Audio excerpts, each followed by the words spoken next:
I'll talk to you tomorrow. All right.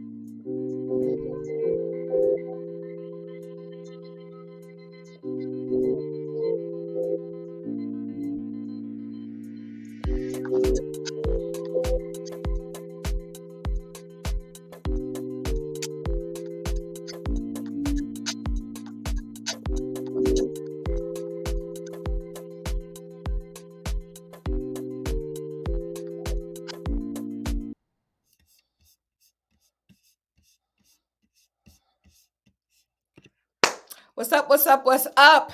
What's up? Happy Friday and welcome to the recap with Christal and, of course, my co host Scorpio Moe. Hoping you guys had an amazing week. Let me bring my co host in the building before we get started. Mo, what's good? What's happening? You over there puffing on a cigar. Yeah, it was a long week. It was a long week. What's up, Tamika? What's up, Jacqueline Jones? I like that name. That's almost my mom's name. My mom's name is Jacqueline Jordan. Judy Joseph says she finally made it to the live. That's what's up. That's what's up. Welcome. Come on in. Come on in, people. Make sure that you come in. Give us an XO. And also, we want to go ahead and start the roll call tonight. Go ahead and put what city and state you are listening from so we can know where everybody is from. What's up, Michelle L? Come on in. Come on in. Mo, yes, Alexis, TGIF. Mo. What up? Well, first of all, we had a good time on Wednesday. We had a good time on Wednesday with the ladies. We had Vassier and Ursula. Yes, we did. And I thought we had a good time with them. What's up?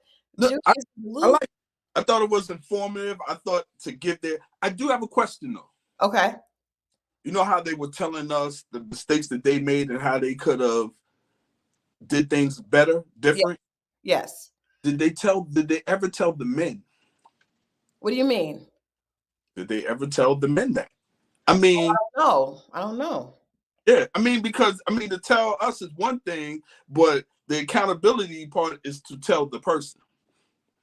Well, I don't necessarily think so. I don't think so. I think sometimes you come to that understanding after you're no longer in connection with the person. Like, I had a few people that I learned something about my life after they were gone. So I didn't necessarily go back and reach out to every person. I did have some people do that for me. I did have some guys reach back out to me years later and tell me they were wrong. I did have that, but that's what men do. That's why I was saying that. That was the I didn't really feel the need to do that. I've definitely done it. I've done it just if I bump into somebody and whatever the case may be. But yeah. See, I didn't do it. And I think the reason I didn't do it is because I never really, like, whenever the person reached out to me, I always said I appreciate that. But I had also kind of moved on and I really didn't need that, you know? I didn't. It's cool that they did, but it's funny because I saw something that people have been talking about the Monique Shannon Sharp interview a lot. Thank you, Hey You 7 Her 3. I got my hair cut today. Okay. And I'm not exactly liking the cut, but it's better than the cut that I know you had before. So let's just it's not that cut, but I did get my hair cut today. But so they were saying that, you can't always wait for. Monique talked about, some things that she felt like Oprah Winfrey and Tyler Perry had done wrong to her. And I can't remember who said this, but they were like, you cannot wait on an apology. And I think that's true. Like I had to move on.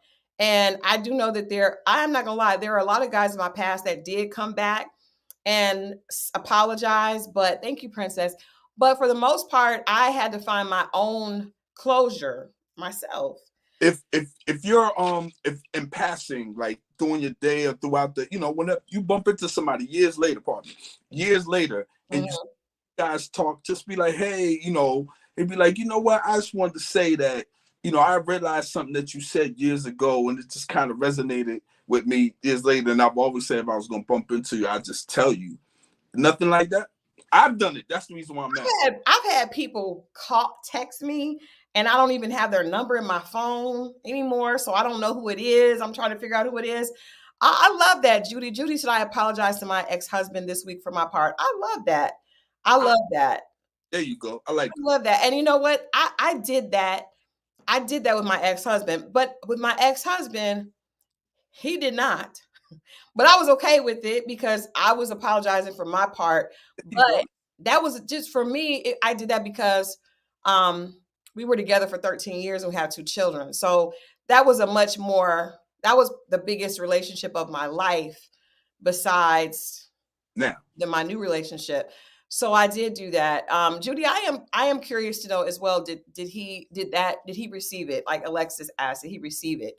Um, I really enjoyed Monique's interview. I did a conversation about that yesterday, actually. If you didn't see that, you can go back in the archives. I thought it was important because when we have life, people, we're meeting people, getting to know people as friends, getting to know people as potential, love interests. All that we've gone through in our lives kind of shows up in those situations. And so I just like the fact that she shared that because a lot of things that had happened to her, a lot of trauma in her past right. really affected her in how she did business and how she showed up.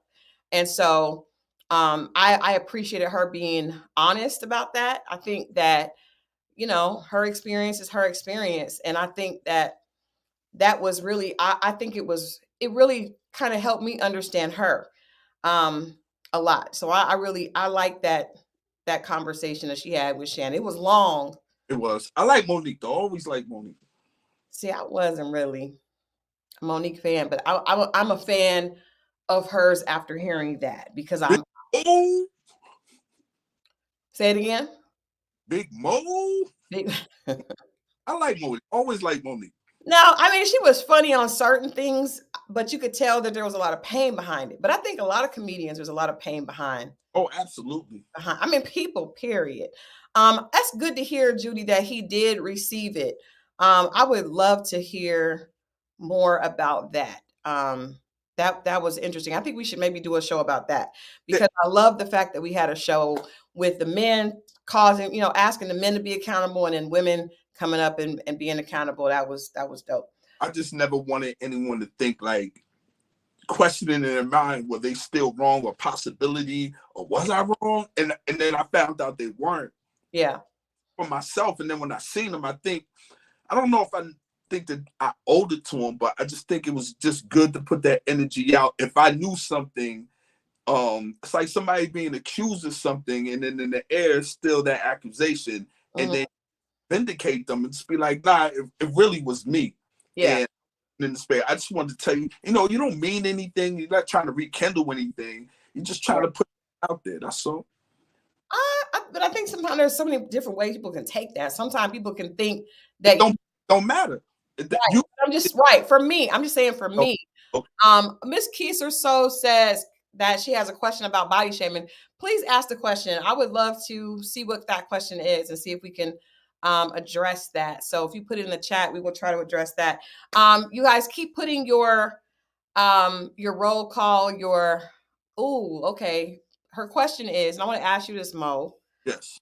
She says, is it body shaming if you call yourself a big fat woman when someone else calls you the same thing? Is that body shaming? Now, that's interesting because in that conversation with Monique, I could be wrong. You guys let me know what you think if you did watch the whole interview. She said to Shannon, she was talking about her relationship with Oprah, and she was saying why Oprah meant so much to her. And she was saying that when she saw Oprah, she saw herself. And she was saying that her and Oprah both were looked at, people see them just from the observant eye as a fat black woman, right? And so Shannon was like, you could tell he felt uncomfortable. He didn't want to say that. And she was like, it's okay. You can say it. You can say it. So then later in the conversation, he says it. He says, when people look at you as a fat black woman, and I felt kind of uncomfortable when he said it, even though she had given him permission, he doubled back around and got comfortable and was like, yeah. So, when people are looking at you and you're a fat black woman, I was like, yikes. I Hey, didn't like it. hey, come on, man. You can't be. I mean, that's a tough one. I know, I know, I know. And I guess I know what you're saying. I mean, he did not, I don't Yeah, think he was trying to degrade her because she pretty much went so far at it. And I will say this, she says it because she's trying to take the ability for you to hurt her with the away. So if I call myself fat and black, right. then you can't, you saying it to me can't hurt. And he did, Miss Riley, he did say heavy set one time. But that is, I mean, it just I've been body I shamed. didn't I So felt uncomfortable. I understand. What do you mean you understand? I've been body shamed. I understand.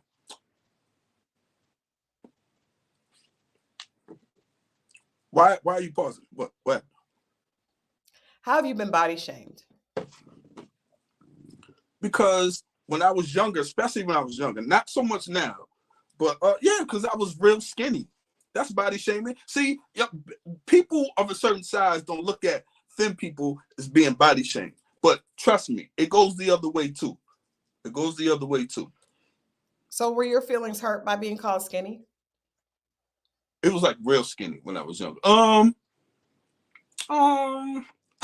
maybe in the beginning, but then I learned how to crack jokes back and things of that nature. But then when I see people now, when I see the people and I see the size that I got and I see the size that they would consider them regular or normal, and things turn around. That's all I say. Okay, let me go back. Let's go back because I said, oh, you didn't say that. So I said today I'm going to put up this picture because I was never body shamed when I was younger. I developed fast.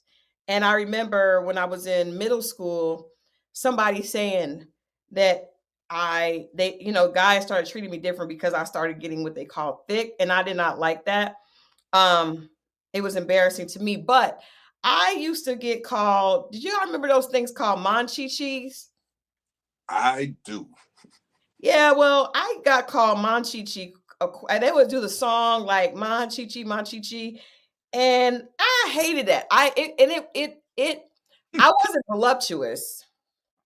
I wasn't I wasn't voluptuous in middle school and high school, but always had thick. I was a cheerleader. I had thick thighs, and I didn't like. And I probably got those early. Like I just was always, kind of I developed early. I didn't really have big breasts, but I guess when you get them before everybody else does, it feels weird. Kids are mean, and boys are definitely It, middle school boys are probably the worst thing on the planet. you know why? No, Because when girls come back from that summer vacation, that's when they start developing. You like, oh shoot, that's when you start noticing I didn't like it.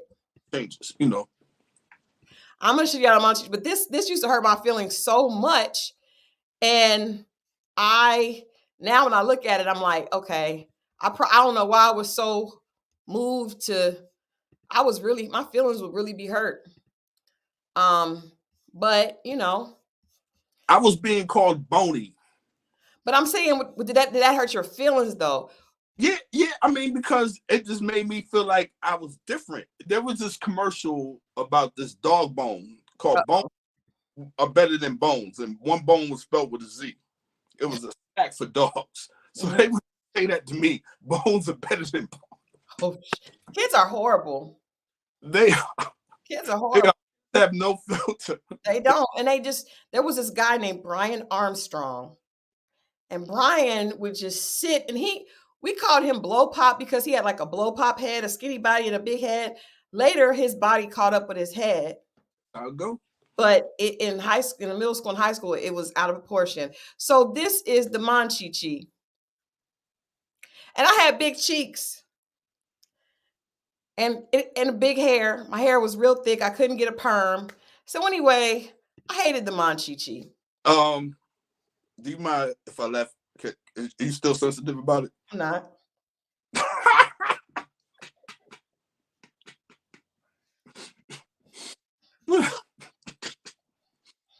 Oh, Ish wants to laugh as well. Oh, all of y'all are laughing. I'm just saying. I'm just saying.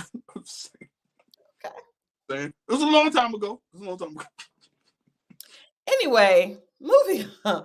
I did like the Monique interview. It did feel weird hearing Shannon Sharp call her heavy set, but the reason it was weird to me, I do have a picture of me, but this was this was in middle school.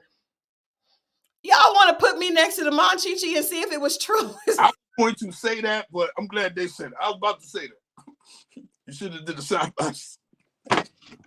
Shut up, Mo. Moving on. So what felt weird to me is because I know as a football player, Shannon Sharp, it was a monkey. As a football player, Shannon Sharp is not the kind of guy that would ever go out with Oh, y'all are really, you know what? I'm not. You did it to yourself. You just did it to yourself. Because I'm looking at this picture and I guess I do look like a Monchichi, but hey, that's okay. I'm cool with it. I'm cool with it. I'm cool with it now, y'all. You go. I'm cool with it. It is what it is. It is what it is. It is what it is. But it was a monkey with a fro. And I will say, because I did not have a relaxer, and a lot of other girls had relaxers, that I did I had some issues. Y'all see my hair be big sometime on here. I'm gonna put it up. Okay. Did your moms do the hot comb? My mom did not know how to do the hot comb. So that is me. That is me at 17. Christal, you look like a grown woman with a job. Are you looking at my face? That face doesn't look like a grown woman's face. Not the Christal, you look like a grown woman. Look at. I told you I was built like a grown woman, but my face looked like anyway, y'all. I don't think it looked like the Monchichi, but I have big teeth and big cheeks. So in any case, we're moving on. Moving on. Where were we at? Okay, this is what I'm saying about, and then we're gonna move on to the flirting and get to ready to love. All right. What I think is that it was uncomfortable for me to hear because I knew Shannon Sharp was a football player, and a lot of times football players did not want to date women. They would not date a woman that was heavy set. So I feel like when he was saying, "Thank you guys," that's sweet. But I know I was, yeah. I feel like he was saying that, and even when Monique was like, "You need an older fat woman that can bake you." He don't want that. He don't want that. He might not none of that, if you know what I'm talking about. But anyway. Anyway, moving on. Mo. Yeah. Our dating tips. Gotcha. Let's get it out the way for today, and then we get into ready to love. All right. We're gonna skip right to finally approaching the woman. Okay, I'm ready for this. Out in a social setting. Okay. 9 out of 10, the woman is not by herself. She has a friend, right? Okay. And what you want to do is, if it's more than just one, there's a few friends, you want to talk to all the friends and be invited. You really just one friend though, right? Mm-hmm. Need a distraction for the friend. So right after you start talking to introduce yourself, the game stuff is over with. There's nothing wrong with telling the exact truth. Hello, my name is Scorpio Moe. I saw you from across the room. I just wanted to introduce myself. Mm-hmm. Mm-hmm. Right? And then as soon as everything's calmed down, they introduce themselves. Buy drinks.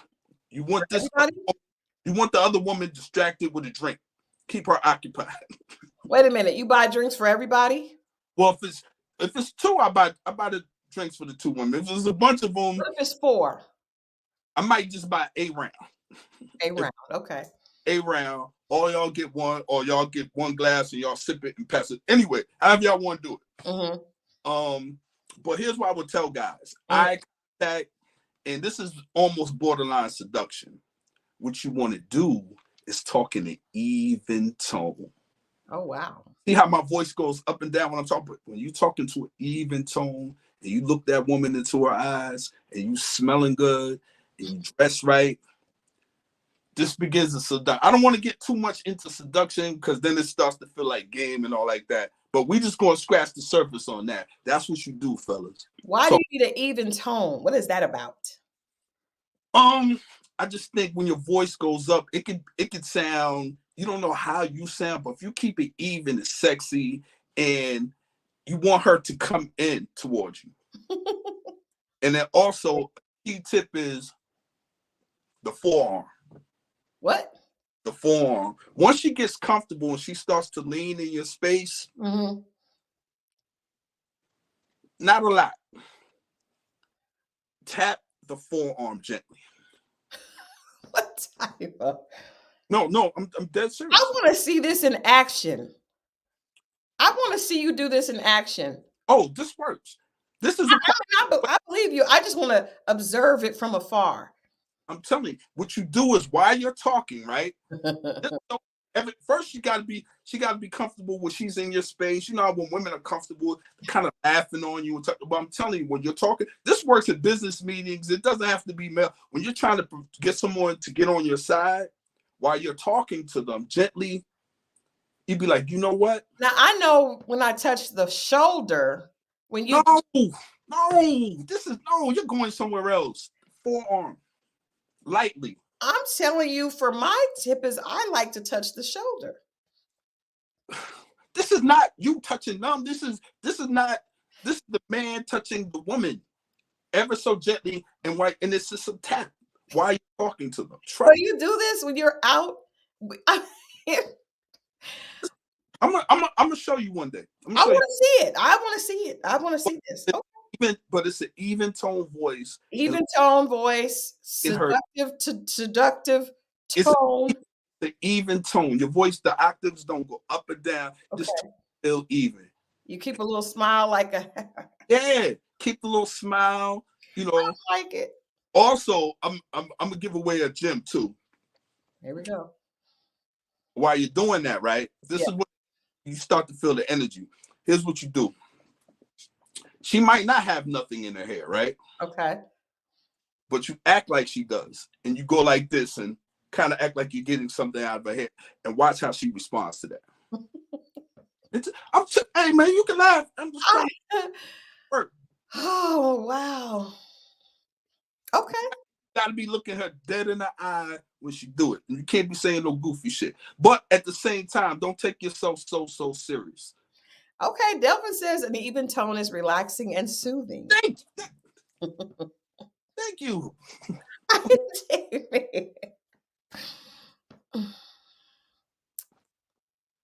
Yeah. I never saw Mo do this. No, I have not. And I've seen him talk to a lot of girls. I have, but I also probably wasn't watching that.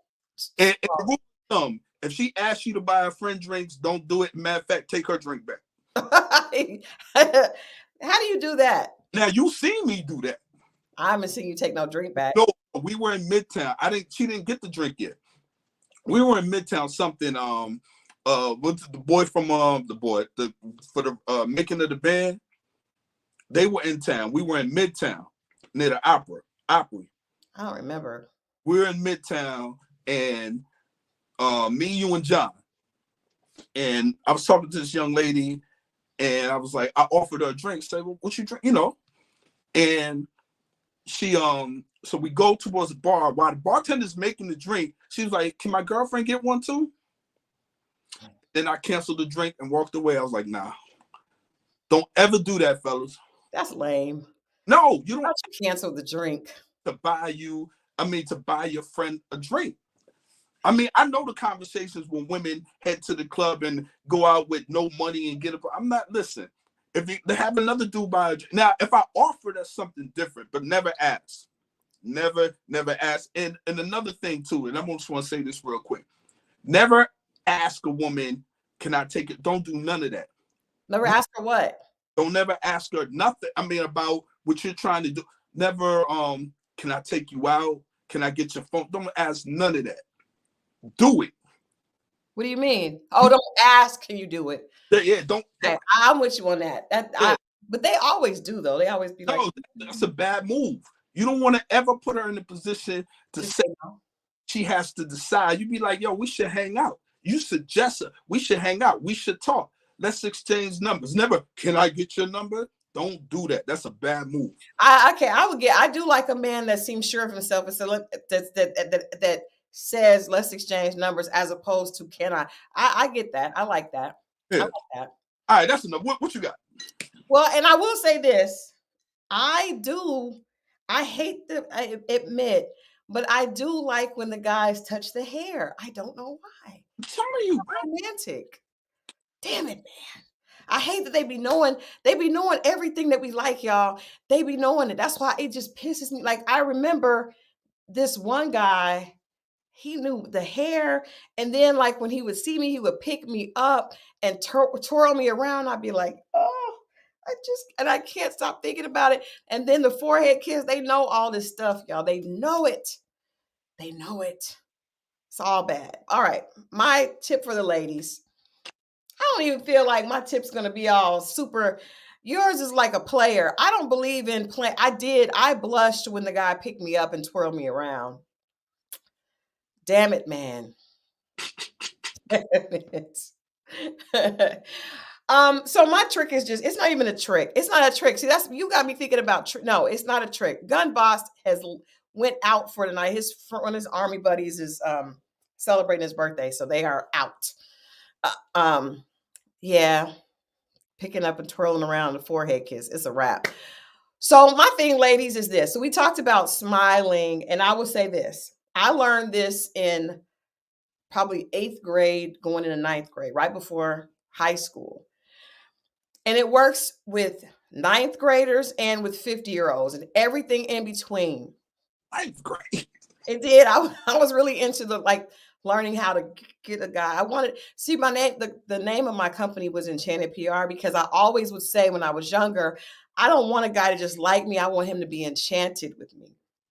I was on some different stuff, but I learned that you have to laugh at every joke they try to make. Now, most of their jokes will not be funny. Not. But you will see when you laugh and lean in at their jokes. No, okay, I said the jokes are not funny. No, no. Most of the time they're corny, or you can tell they're trying to get the nerve up to say something and don't laugh, laugh, laugh. When a man thinks that he can make you laugh, oh my God, his little chest just puffs up and they get excited and they really like they get addicted to feeling like they are making you laugh. If you can't do something, you act like you need their help. They want to do these things. They want to feel like they are able to humor you, take care of you. Like it's just all, you have to just act like you're just tickled to death and that you're not able to do certain things. They love it. They just love it. So Best thing. it is a damsel in distress, but we're just talking right now because we're going to go into like when you're actually dating the guy. But I'm telling you, little things. I tried it out on the phone. I remember the guy's name was James. It was a guy in high school that he was a couple years older than me, and he was so cute. And but all the girls liked him. He was like a star basketball player, and he would walk around with his basketball, bouncing the basketball, singing "Tasty Love" by Freddie Jackson. Yes, I am telling my age. Okay. But I was just, I knew that I liked him, but because all the girls liked him, I had to do something to make him like me. So he was corny. Like he was a black dude that went to a school with all white kids. So it's corny. But whenever we would talk, I would just giggle at his jokes. And oh my God, it just worked. Like, he would say something and you could see him look at you and you laugh and then they just like, okay. Then they get more little confidence. Men like to be around women that make them feel more confident. So be that woman. Even Don't if overly, well, I would say that. Don't over, because we could tell, because I be saying stuff, I be like, I'm funny, but I ain't that funny. Like I could tell. well, you don't go out of the way because you always want to make sure that you look attractive when you're laughing. So it's a little giggle, lean in, and that's it.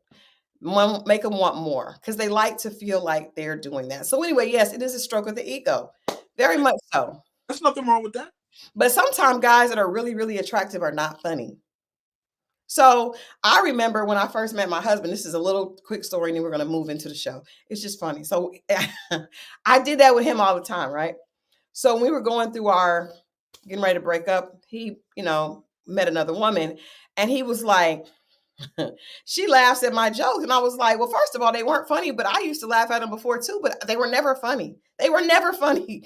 Never, ever funny. And I shouldn't have said that. And that's one of the things I apologized for later. I should have just kept that to myself. But I had done so much fake laughing and I made him believe it. I was such a strong, I commit to whatever I'm doing, and he believed it.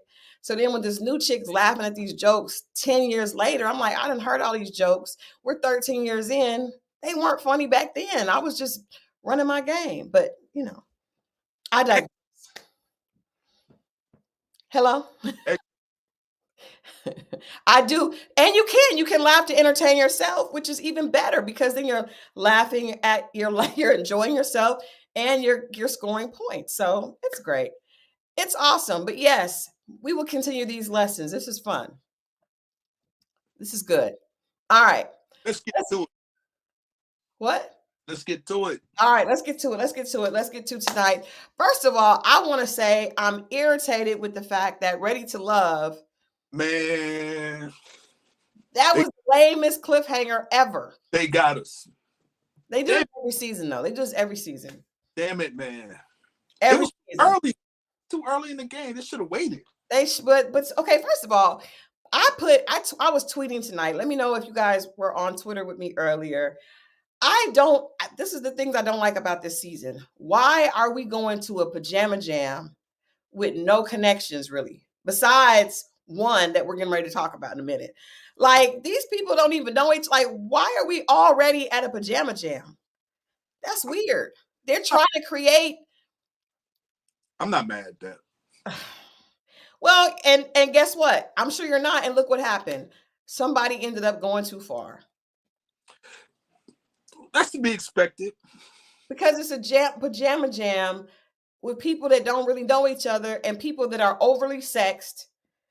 Can you imagine if Lamar had been at this pajama jam? Whoa. He would have pulled his joint out. He would.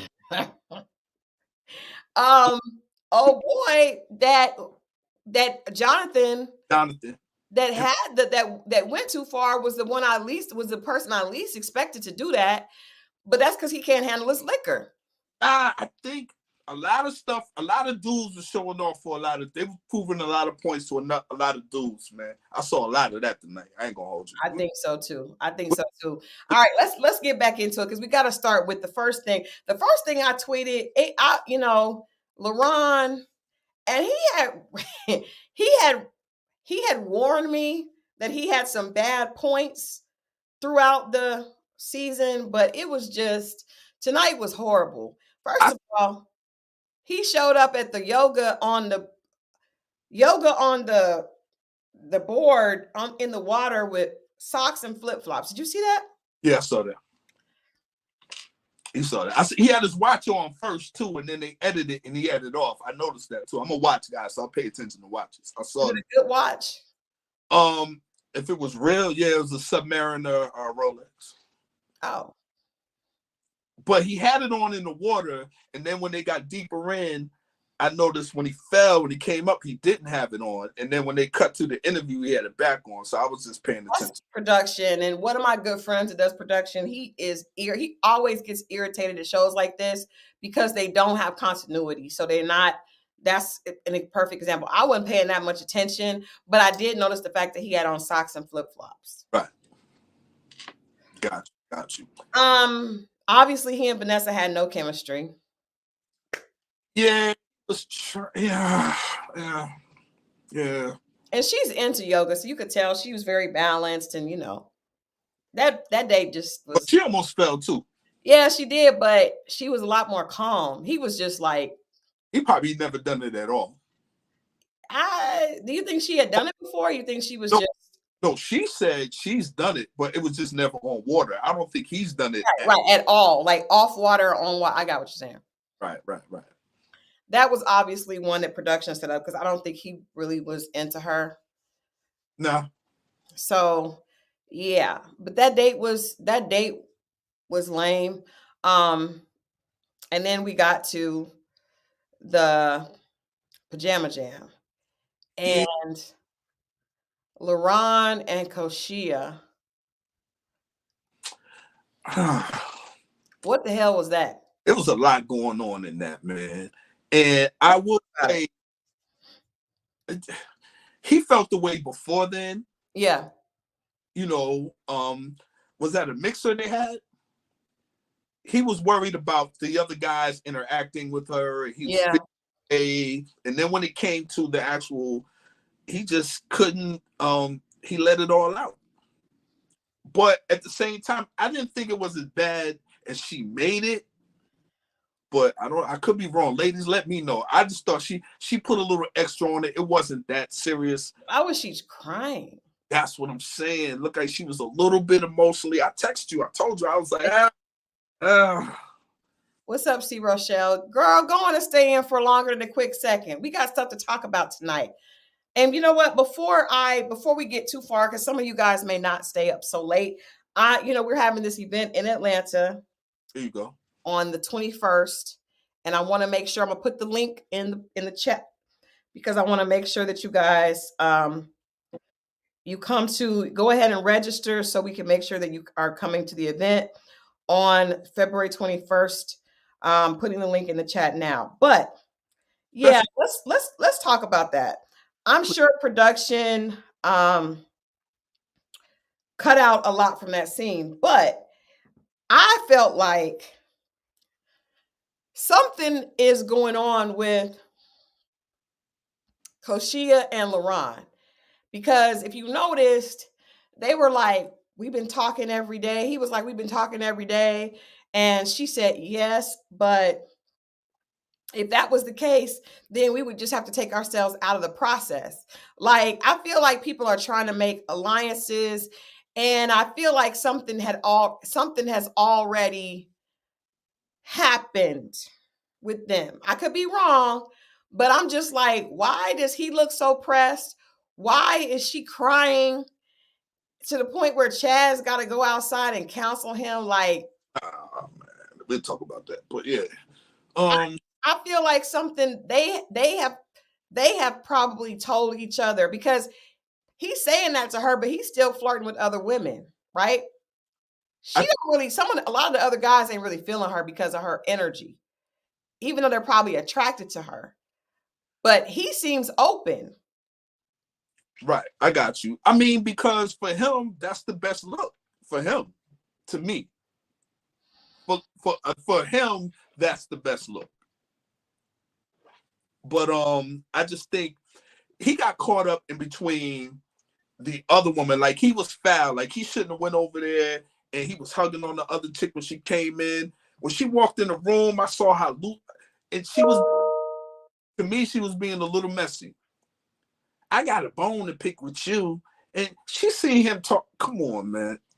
Yeah, but but again, they're all there together. And can we remember on like a couple of episodes ago, Laron was actually really flirting with her, and he was making it seem like he really liked her a lot.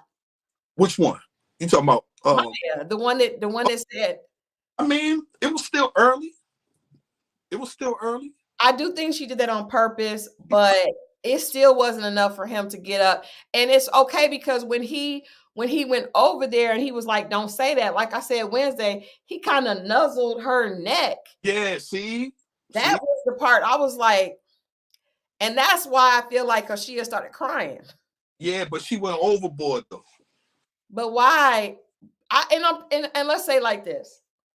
Sometimes it's about ego with women and men. So I feel like Koshia feels like she has it. She has an attitude like she's above everybody there. Honestly, You think? I do. You don't think so?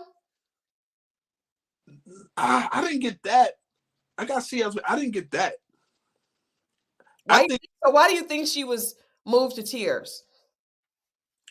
I don't know. It might be for the cameras, to be honest with you. I didn't get that. I can't explain that one. Well, why would it be for the cameras? What would she get from the cameras? I don't know, sympathy to standout character. I don't know what. I do think it was a bit much. But she you see how she berates people when she's talking to the confessions in the confessionals. She's Oh, like, at this point, I'm talking to a child. Like all yeah, that. and she's like something is buried in her. So I don't know what's ever happened in her past, but it's something deep rooted in her, and she gets triggered and she's off.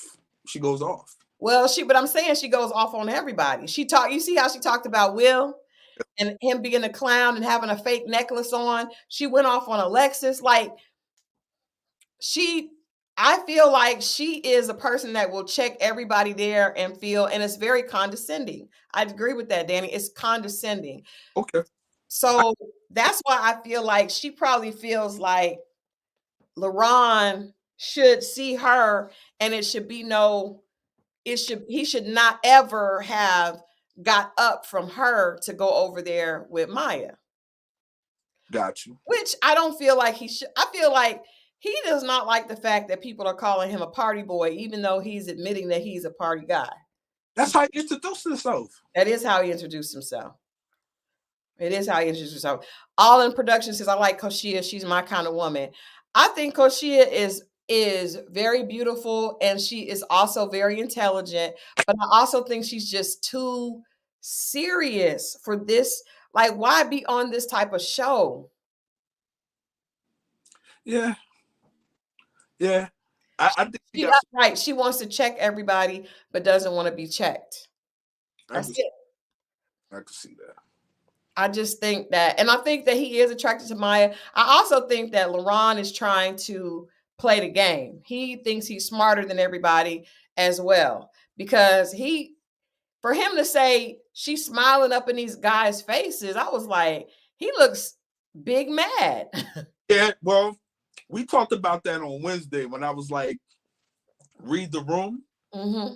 And as a man, well, I think you should. I mean, people are going to walk up to beautiful women, right? Right. But all she entertains men that she's not, if she's one of those women that entertains all the men, you probably don't like, yeah, that might be something I'll play with, but I'm not going to take it serious. I mean, you can't control who comes up to you, but you can't control how long you entertain them, right? Right. When you see, as they used to say, somebody up in, somebody all up in your face, or you all up in all these men's face, skinning and grinning.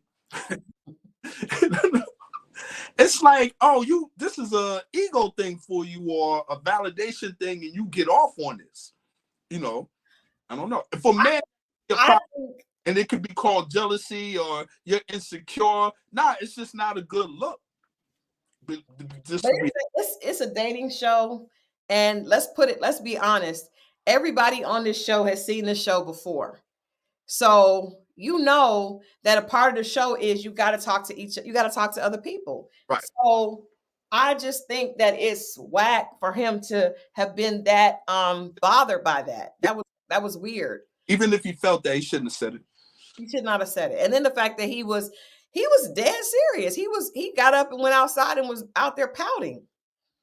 Because that's his, like, the other woman she's for play. He would play with that. He wouldn't take her serious. He would take Koshia serious. That's the reason. She is out of his league. She's too mature for him. She is. She is. Like, that ain't even gonna work. She is. You're right. Not never. And honestly, somebody said, which was funny, that Koshia would not let you touch her hair. Interesting. I know a lot of women like that, but okay. Can we talk about what's the name sitting next to Koshia? Chaz? Yeah, he was a couple things, man. I see through you, player. Uh-oh. Just a little bit. Okay, so you told me this. I don't share with the people, Mo, because I didn't get this from Chaz. Okay, which part did I tell? What part? You said you felt like he was being a player. Like he was being kind of slick. Yeah. Oh, yeah. I can see that. Like, first of all, you already talking to your woman. Mind your business. That's your favorite. That's your shit. Mind your business. Well, I'm saying he's across from Vanessa, who is like, that's who your focus should be on. You next to her, you'd be like, hey, fellas, why you treat the lady? Like, man, listen, mind your business. I'm over here handling my business. You mind your business. You know, and it made it worse because then she start with the waterworks. Like, dog, like, don't do that. Don't do that. Don't interfere. It ain't had nothing to do with you. He wasn't disrespectful to her. He wasn't disrespectful to her. People gonna agree, but when you do, like, I know that, I think he's one of those dudes that's gonna cater to all the women in the room until he finds out who's really pouring into him, and that's who he's gonna go with. But he went outside and tried to counsel Laron. That's all for the cameras. Listen, I'm gonna tell you something. This is real, and I text this to you too. At the pajama party, right? Yes. And what was it? Dare or truth or sexy, or that was a weird game. All right. So check this, and I don't know if anybody peeped this, but I know game. So he goes, "Who is the sexiest guy in this room?" Yeah. Let me tell you something. If you feel anyway, that's not a confident guy. If you got to say that and you want her, what he really did was to Justin. See, Justin poses a threat to him. Because, okay, we got to go back to, y'all remember last week when Justin came to his house because, which girl invited him to? What's her name? She was like, Patricia? I think it was maybe Patrice or Rashida. No, it was Rashida. Rashida invited Justin to Chaz's house. And Chaz tried to throw him under the bus by asking him why he led with the mayor. I'm related to the mayor. Having a family that was well connected. Right. So then even when he came to the men's lounge, some of the guys seemed, and I'm sure production has a little bit of hand in it, trying to make them seem like they were kind of thrown off by him. But I do agree with you, because Adrian was watching it with me, and he was like, the fact that they said it was Patrice that invited him to the house. The fact that he asked, who do you think is the sexiest guy here, to somebody that wasn't his main chick. He did that to show up. That was for Justin, like, bow, take that. Bow. Not light skin syndrome. Yes, he did that. He did that to homie. That's who that was for, and to make himself, like, if you feel like you are or whatever, like, confident, you don't have to do that. That was definitely a message to the other guys in the room. And honestly, I didn't know what she was gonna say, but he was laying it on thick, like making eye contact with her, like low-key flirting. And then she was like, yeah. And I was like, okay, but he did, he's in shape. He's also the oldest person there. So he probably feels a little intimidated by that. All the men were performing for the other men in the room. They weren't even performing for the ladies. That's the set. I'm telling you. I believe that, because they all was doing weird stuff. It was just, that game was weird. That was to make the other guy feel uncomfortable or to stand out. It had nothing to do with the women. It had everything to do with the other men. And that wasn't cool. That's what I saw anyway. I could be wrong, but that's what I got from it. I even felt like that's why Jonathan went way out of character. I do feel like he don't handle his liquor well. That's what Adrian was like. He don't handle his liquor well. But he damn near tried to have sex with the girl, or at least to try to simulate sex with Alexis in front of everybody, because he felt like he knew that Will and her are connecting, and it was all like trying to show people this is because Will had went over there and kissed her. There you go. These dudes are worried about the other dudes. They not even like getting at that's what's making it look crazy. Yeah. Somebody says, why does Chaz's face always look a little greasy or sweaty? I don't know, but I have noticed that. I feel like it's the hair. Like whatever, his hair looks wet. So whatever's on his hair is probably like kind of coming down. Is it mousse? No, mousse makes it hard, right? It's maybe some type of activator or something. I don't like it. Yes, Miss Riley, I did, and I tweeted that. I was really thrown off by Alonzo's bonnet, and which is Yes, weird because none of the women even had their bonnets on. I was guys like, dog, you ain't going to bed. Like, even the women don't even have this. Like, I didn't like it. And he's really immature. I know him and Patrice have a thing. I he's, don't like it. It I, was Soul Glow, DeQueezy. It was so, just let your soul. he's sneaky. Watch him. I didn't think Chaz was sneaky. So now it goes back to when No, Adrian, Alonzo was sneaky. We went on Alonzo sneaky. Watch him. well, we know that already, but he also just he not smooth with it. Right. So but Chaz, now that I'm seeing how Chaz moves, I don't know if that whole watching the sunset thing. I think you and Adrian may be right. It might have been game. You want to see some more? It's just starting to, like I said, everybody's representative done walked out the room. watch, watch. I'm on to you, player. I still think you the best dressed, and I think you the best fit for Vanessa so far. So far, it's no more fits for Vanessa there. Let me just say that we're gonna have to really hook you up with Vanessa if that doesn't work, because there's no other fits. The other guys are just not. I don't even want to talk about the bonnet anymore. Alonzo just, I don't, but we'll see. We'll see if we can actually really vibe with him and Patrice. But right now, I just feel silly.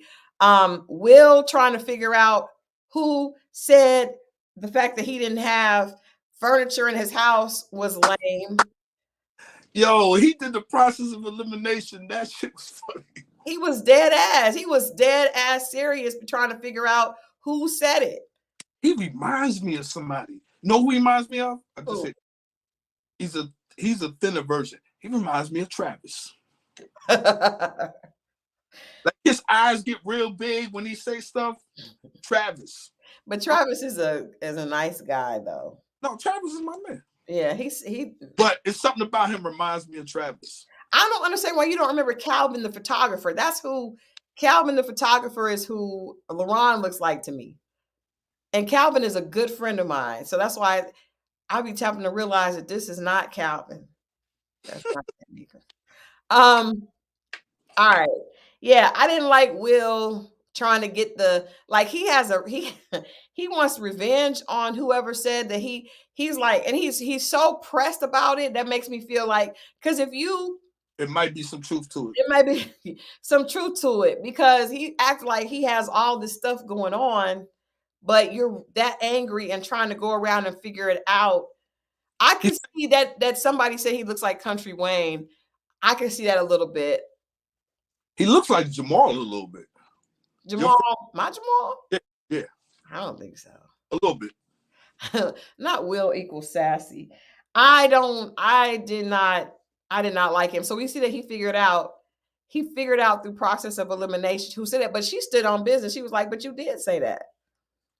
Yeah. I don't know if he said he was a millionaire. Do you remember him saying that? No, he said it. Oh. Well, Koshia doesn't think so. I mean, if you're a black millionaire and you living in Texas, I don't think you'd be at that part that you will be on the show. We'll see. I ain't seen nothing that said millionaire so far, but maybe, I don't know. I don't know. But I just think that him trying to figure out who said it, what are you going to do, try to get them voted off? Like, what multi-millionaire? Yikes. Let's see if we can look it up. He did a live saying it. Wow. Hey, who was the dude that didn't come in with the pajamas? Was that Justin? Who did that? No. Was that Justin? Didn't come out. What do you mean didn't come with the pajamas? He had like sweatpants, sweat shorts on. Tommy said, look like he's about to play basketball. I don't remember that. Nah, it was the chat gonna say who it is. Tommy cracked a joke on him when he came in. It was Chaz. Yeah. Chaz did not have pajamas on. You're right. He did not. Chaz wanted us to see he works out, which we do appreciate. But I didn't like his energy with that, trying to see who's the sexiest dude. Like, I don't I thought that was lame. And you know what? Funny, eerily enough, tonight I liked the only person I felt like carried himself with a little bit of respect was William. I actually liked William, seemed low key. He has not, he has not dressed like he did on the first episode. And he just seems more like relaxed. And I don't think he played himself yet. And he might not at all. He might not play. I think I mean, because Will is not. Laron is on some craziness. Chaz was trying to be the favorite. Justin just seems really young. What about Lamar? Lamar? Yeah. Lamar is the one that went home.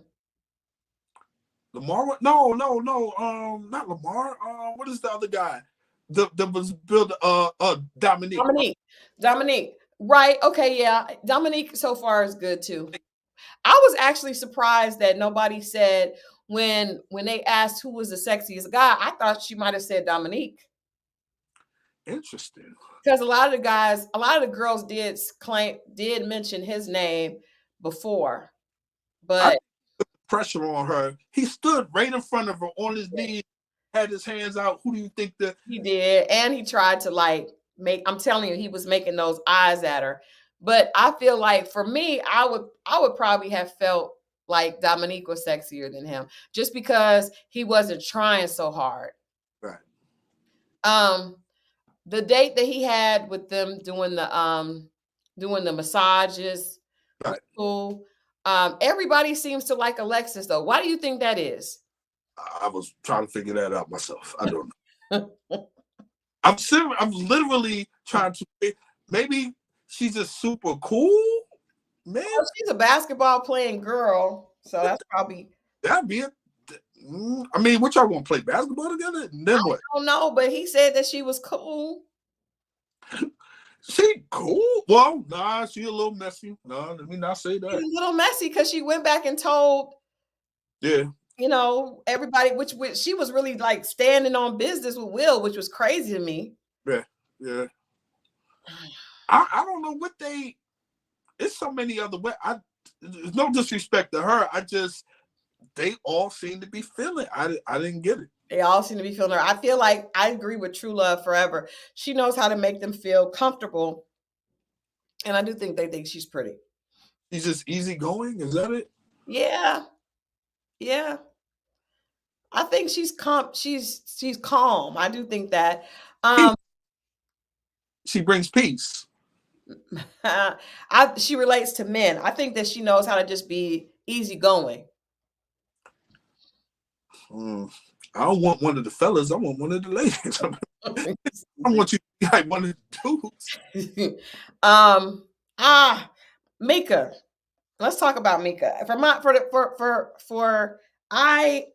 the record, I feel like Mika went home. Yeah, I'm still trying to. I don't know. Who you think? Ain't no way they could let Koshia go home so quick. I'll be a little disappointed if it was, but Mika she didn't have any real connection. Yeah, no connections. And this is the thing. I agree that Mika needs a sugar daddy. Yeah, because he had mentioned something about a rapper. Oh, well, she had said something to the effect of, "Don't I look like a wife that don't?" What did she say? I don't want a rich wife. No, she said I look like a. Oh man, she made a wife. Huh? She said a rich wife. Right. And the other thing is, I don't think the dudes are too keen on her with 2 kids. To just be honest with you. But some of the other girls have kids too. That young?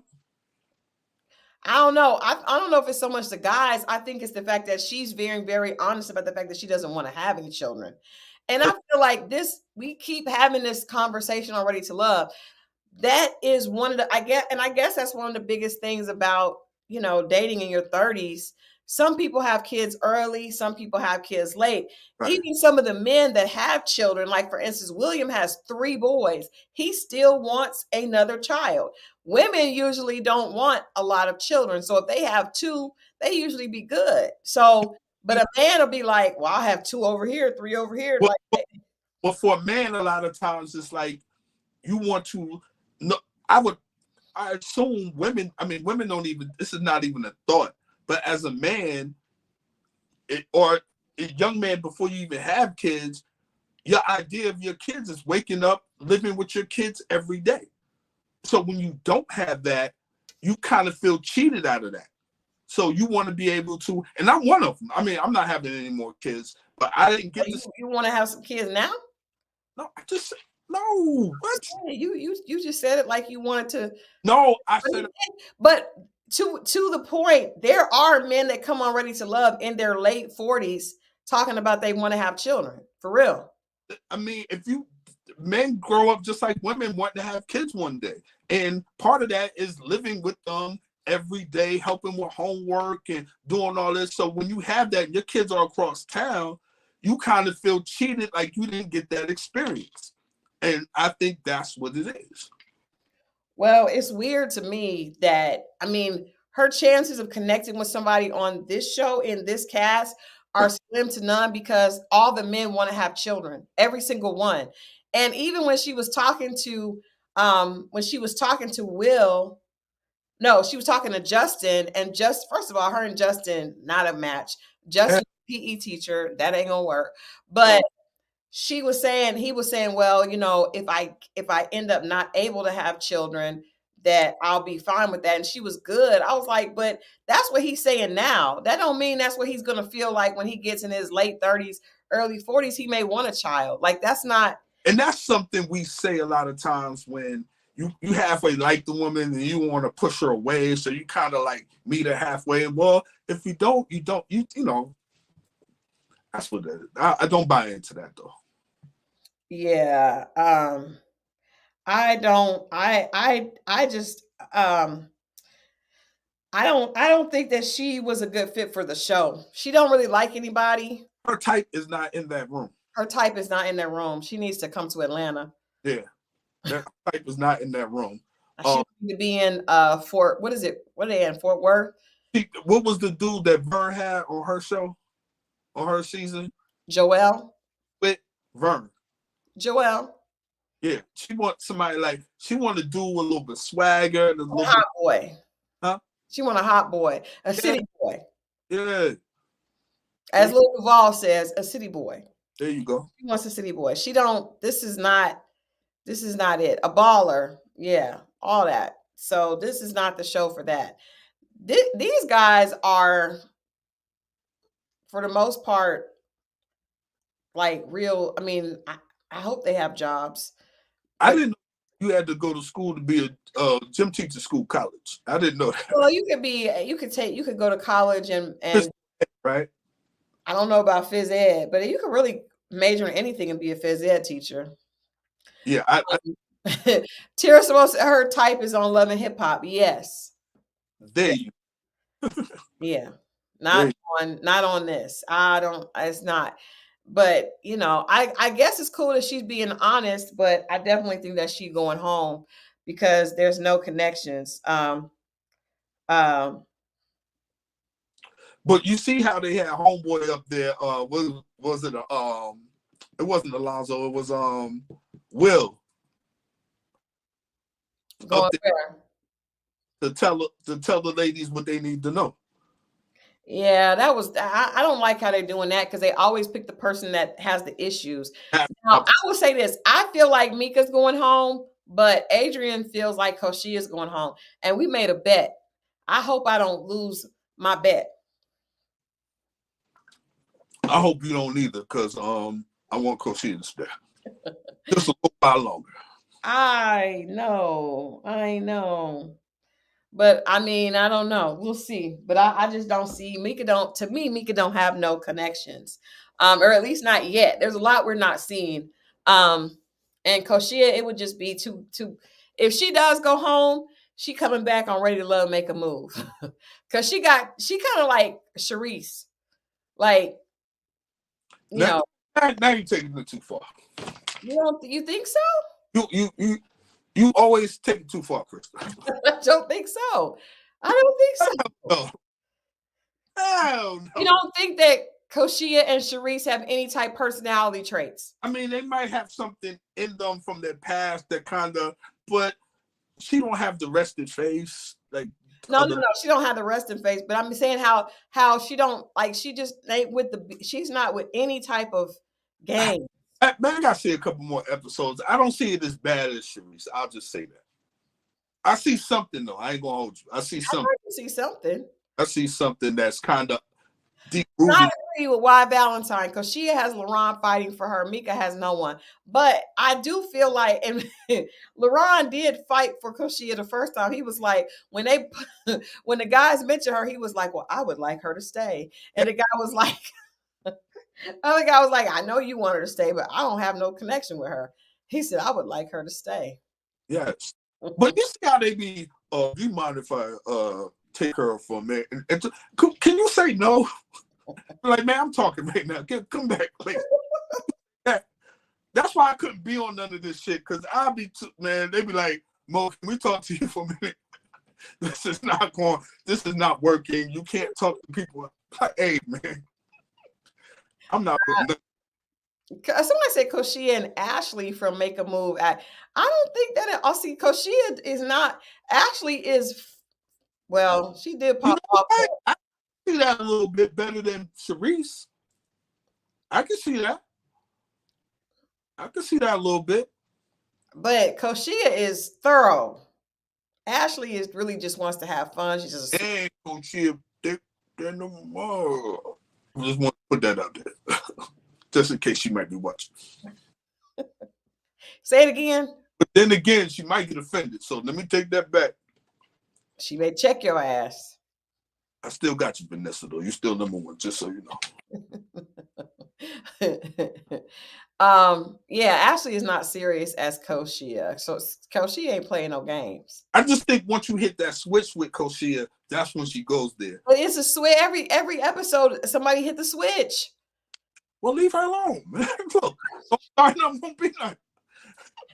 Well, obviously, she was talking to Laron, and Laron should have just let that go and been player and mess with the other girl. His feelings were hurt, and she was entertaining other men. This is a show where everybody's supposed to be. You had the Maya chest almost came out at the beginning when she walked in that scene. I was like, oh shoot! I don't even see what y'all are talking about with that. I'm telling you, Ray, if you ever go back and watch it. I saw it. We put the clip up there. You ain't seen the side? Hold on. Let me see if I still got the clip. Hold on. You got the side. That. Oh.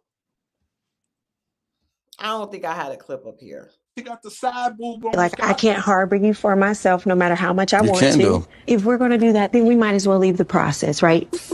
And I told you this from the beginning. Like, don't be out here acting a fool. Now I'm looking at you, and you're doing the same things. How am I acting a fool? I don't know. You've been smiling in too many dudes' faces. So you want me to be like, don't say nothing funny?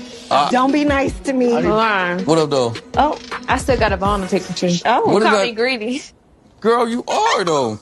Koshia, you making her giggle? He called me greedy. She is greedy. He said I'm a fatty. I didn't say you were fatty. Yes, you did. I might say you had a fatty. So wait, let me get this straight. Laron is the party boy. No, he parties. Stop. Wednesday. No. Sunday. I stopped that. No. Stop. Wednesday through Sunday. Wednesday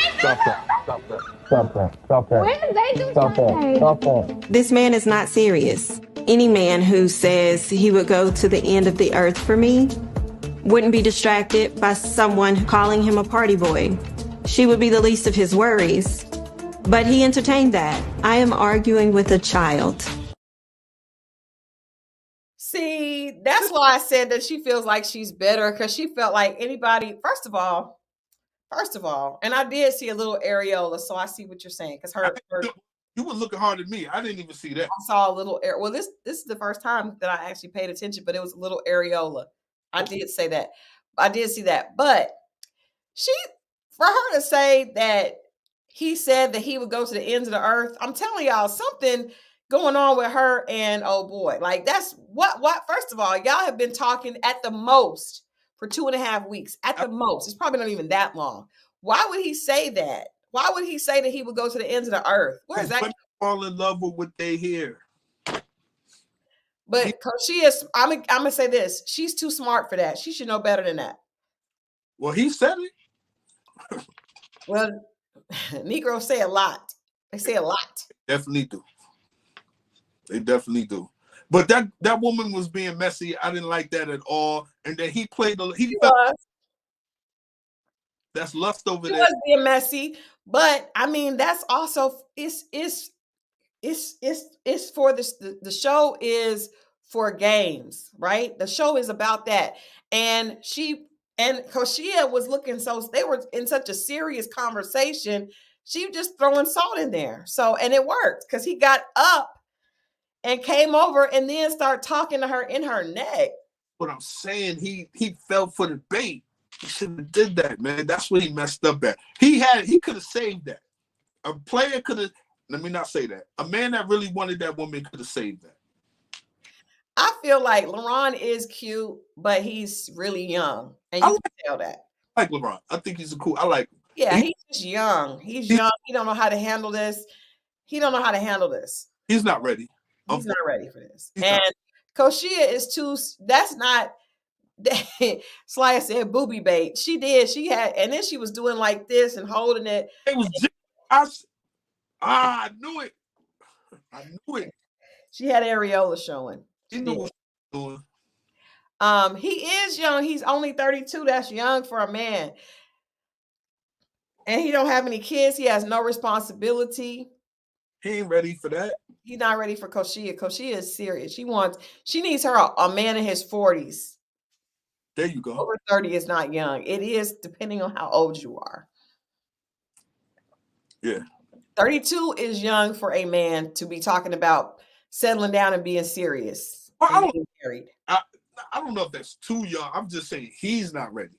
Well, why do you always tell me what age do you always say is good for a man to settle down? I just think in your 20s you shouldn't be entertained. You should just date women and figure out you. In your 30s that you start to sort out women then, opposed to your 20s is for you, your 30s is okay. I've learned a little bit about women, but let me take more time. But you get into your career. I really say, to be honest with you, mid to late 30s. Because you got to get it out of your system. You just left your mom crib. You had to answer to somebody. Like, you get out here, now you're going to be in a situation. Let's say you even live with a woman. Now you got to answer somebody what time you come. Like, live, man. Live your life. And we do not promote that enough. I'm on my campaign. It's not just to men. This is to young people, period. Women, too. Let alone trying to figure out you and somebody. Figure out yourself. And God forbid a baby involved, man. That's why these dudes, when they get divorced at 35, they pick right back up at 22. They say you're not settling down, Mo. Huh? Hey, mind your business. Don't worry. That's all he ever got to say. Mind your business. Mind your business. All in Productions is. Do we need to hook you up with Koshia? Because he is here for Koshia. She is a very pretty lady. I don't blame you, brother. I don't blame you. She ain't better than my other woman, but that's my second choice. Well, she's not gonna like that. So you saw how when she was talking to Justin, she was like, "You need to put some meat on it." See what I'm saying? I would be too thin for her anyway. She did. I was gonna ask you how you felt about that. Like how I felt. I mean, I'm 6 foot. I'm 194 pounds. But I'm saying, no. I'm not talking about you personally. Okay. I'm saying, how do you feel about a woman telling a man?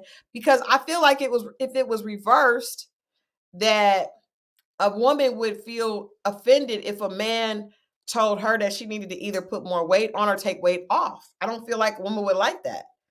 Well, this is only thick people telling you need to put on some weight. Ain't nobody saying that. Well, but in her defense, I want to say this. Oh Lord! As a thicker woman, I would never.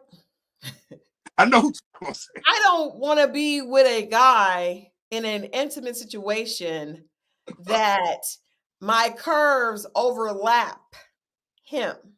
Like he could get lost in there, you know? And when you have, obviously, when Koshia stood up, she has, you know, curvature, voluptuousness. Yeah. I'm serious, y'all. And I don't, and so for me, that's why I always like big guys. Mo knows I always like bigger guys. But here's the thing. Two things with that. Number one, they want a bigger man because they know the smaller man can't pick them up. That's number one. Well, you don't want to be rock.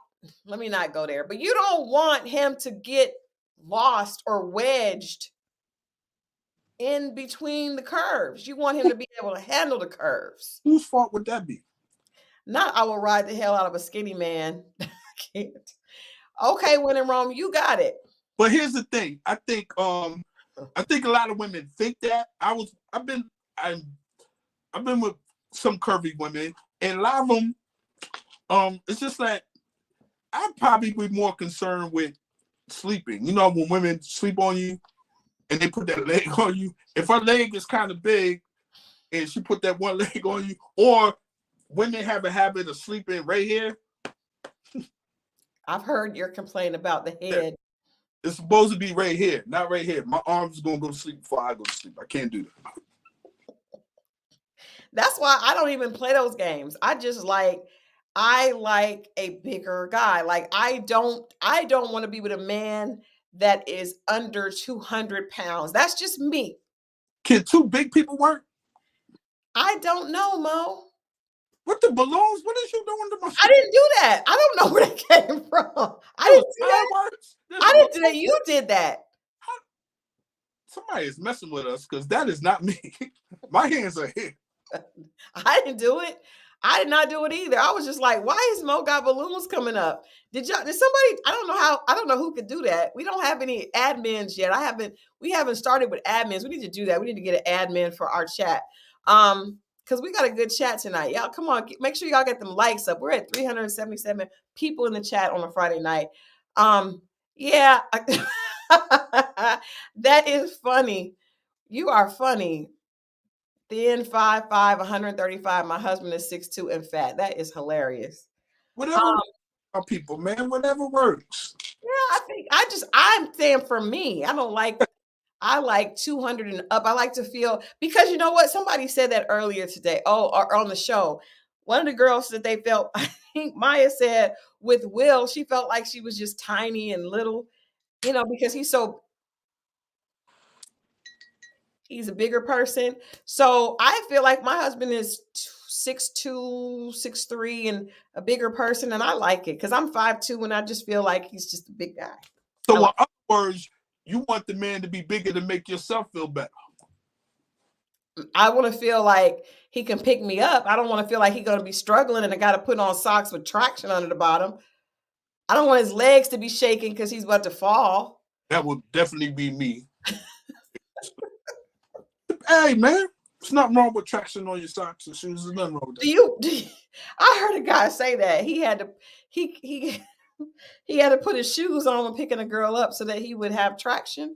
Depending on her weight, it's possible. Why pick somebody up that's that big? Just stop. Just go get you a little girl. Little girls want big. I don't know. People like different things. There's nothing wrong with that. There's nothing wrong with that. No, it's true. It's true. That's true. One thing, big usually gets bigger. I'm just gonna put I am average. I think average height. I think I have average height for a woman. You start the average height. How tall are you? 5'2". Man, I thought you was 5'4". You really that short? Oh, okay. I don't know, man. I used to wear heels all the time because I was told that I needed to do that. I don't like super tall women. This is how I judge them. If I hug a woman and her chin is over my shoulder, she's too I don't like that. How tall is that? Because I feel like you always like women that are like 5'5", 5'6". No, that's my range between 5'4", 5'6". I've dated 5'8". I did 5'10". I did 5'10" with heels. I didn't really like that. Mo is 6 foot. He's not short. She was it felt like she was walking me to school.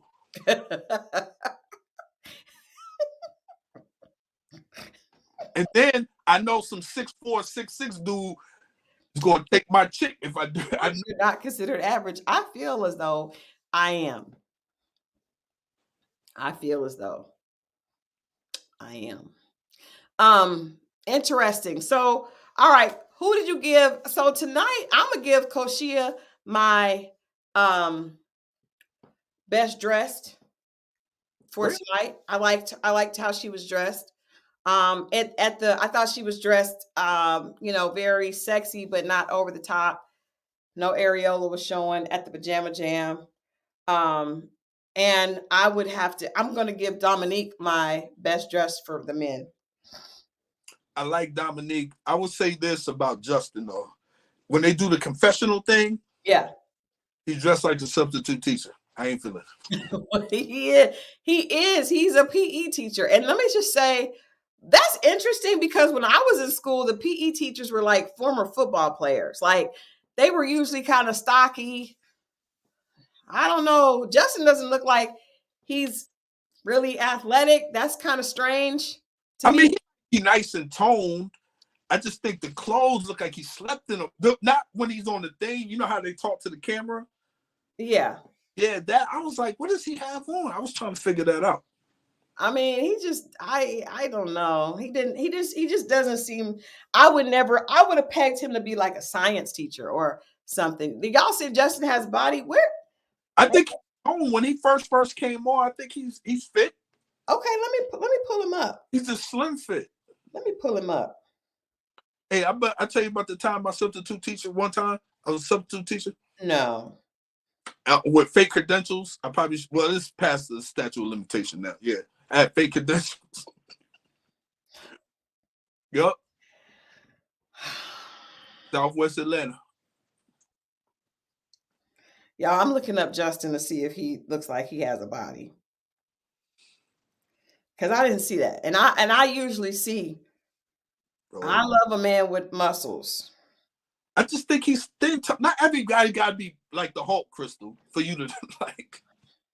Everybody ain't got to be built like Dominique and still have to be a fit person. Well, I mean, I should see it. You know how y'all can tell if a man if he's fit. I know the women already know. I look at how they look in their shirts. And if their shoulders are rounded out, you can tell, because my favorite part on a man is the shoulders and arms. I like a good shoulder that looks strong, like you can hang on it. But what? What? Yeah. Like you can hang on it. Yeah, like you could, yeah. Yeah. Okay. I think Dominique could be. Georgia Peach says, who out of these guys are suitable for dating these grown women? Just Chaz. Maybe Dominique. I do hang on the shoulders. Yes. I hang on the shoulders. Okay. My honey bunny has good shoulders. Good, strong, broad shoulders. Yep. I can't tell, but I'm gonna check it out next. Handlebars. I like that. I like a good handlebar. And you can tell the way he is in his shirt. Like if he got on shoulders and a strong back. Yes. Okay. I'm being honest. Okay. Be honest. I'm not lying. That y'all know women like how a man fit. You can tell what the build is by the way they fit their shirt. If you can see like titties. Before we leave, can I do my confessionals? I'm still on my campaign of my tour doing confessionals before we leave. All right, come on with it. I'm still trying to look for a different angle. Oh yeah, I got something else to tell you guys about our event. Go ahead, Mo. All right. I don't know if y'all saw Wednesday, but I started to thing. How would you say it, Christal? This is for Black History Month. I wouldn't necessarily. It's my Black History Month. But it's in honor of Black history. Okay, when in Rome, y'all. Okay, yes, all of that. I am confessing untruths that I've told women 25, 30 years ago. This is not me now. I just want to say that. I'm cleansing my spirit, and I'm being honest, and I'm retracting, I'm going back, and I'm telling the truth about something. This is not me now, 20 to 30 years ago, right? Why are you just now getting this stuff out, though? God, it's his time. It's not my time. I don't think he wants to be involved in this, but go ahead. Carry on. Never mind what Jesus wants to do for me. Carry on. Okay. I would like to, this is going out to Miss Washington. Miss Washington, I was seeing her for probably about a month. And at some point, she was staying the night at my house and leaving a couple things, right? Mm-hmm. So, she came over to my house. She was going to work. We were leaving, going to work at the same time. Mm-hmm. And she had some shoes that she had left there before. Mm-hmm.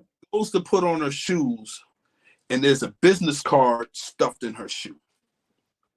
And she was like, "What's this?" I go over, look over her shoulder, and there was a business card, and I know whose business card it was. You're leaving some points out of the story. So no, I got to do the setup, and okay. It was a card. And I told her I was cleaning out my wallet the day before. It must have fell in there. That was a lie, Miss Washington. I lied to you. Yes, I did. The truth is, I had a woman over there a couple days before, and she was very aware of you, and she even noticed your shoes. She had to notice your shoes. And what she did was she put her business card inside your shoe. That's wild. Not only did she do that, she put her bra inside my drawer with my drawers. Make sure that you include that this woman was a hairstylist. Yes, she was. And she's probably going to see this, and she knows this story very, very well. So let me tell you something, Mo.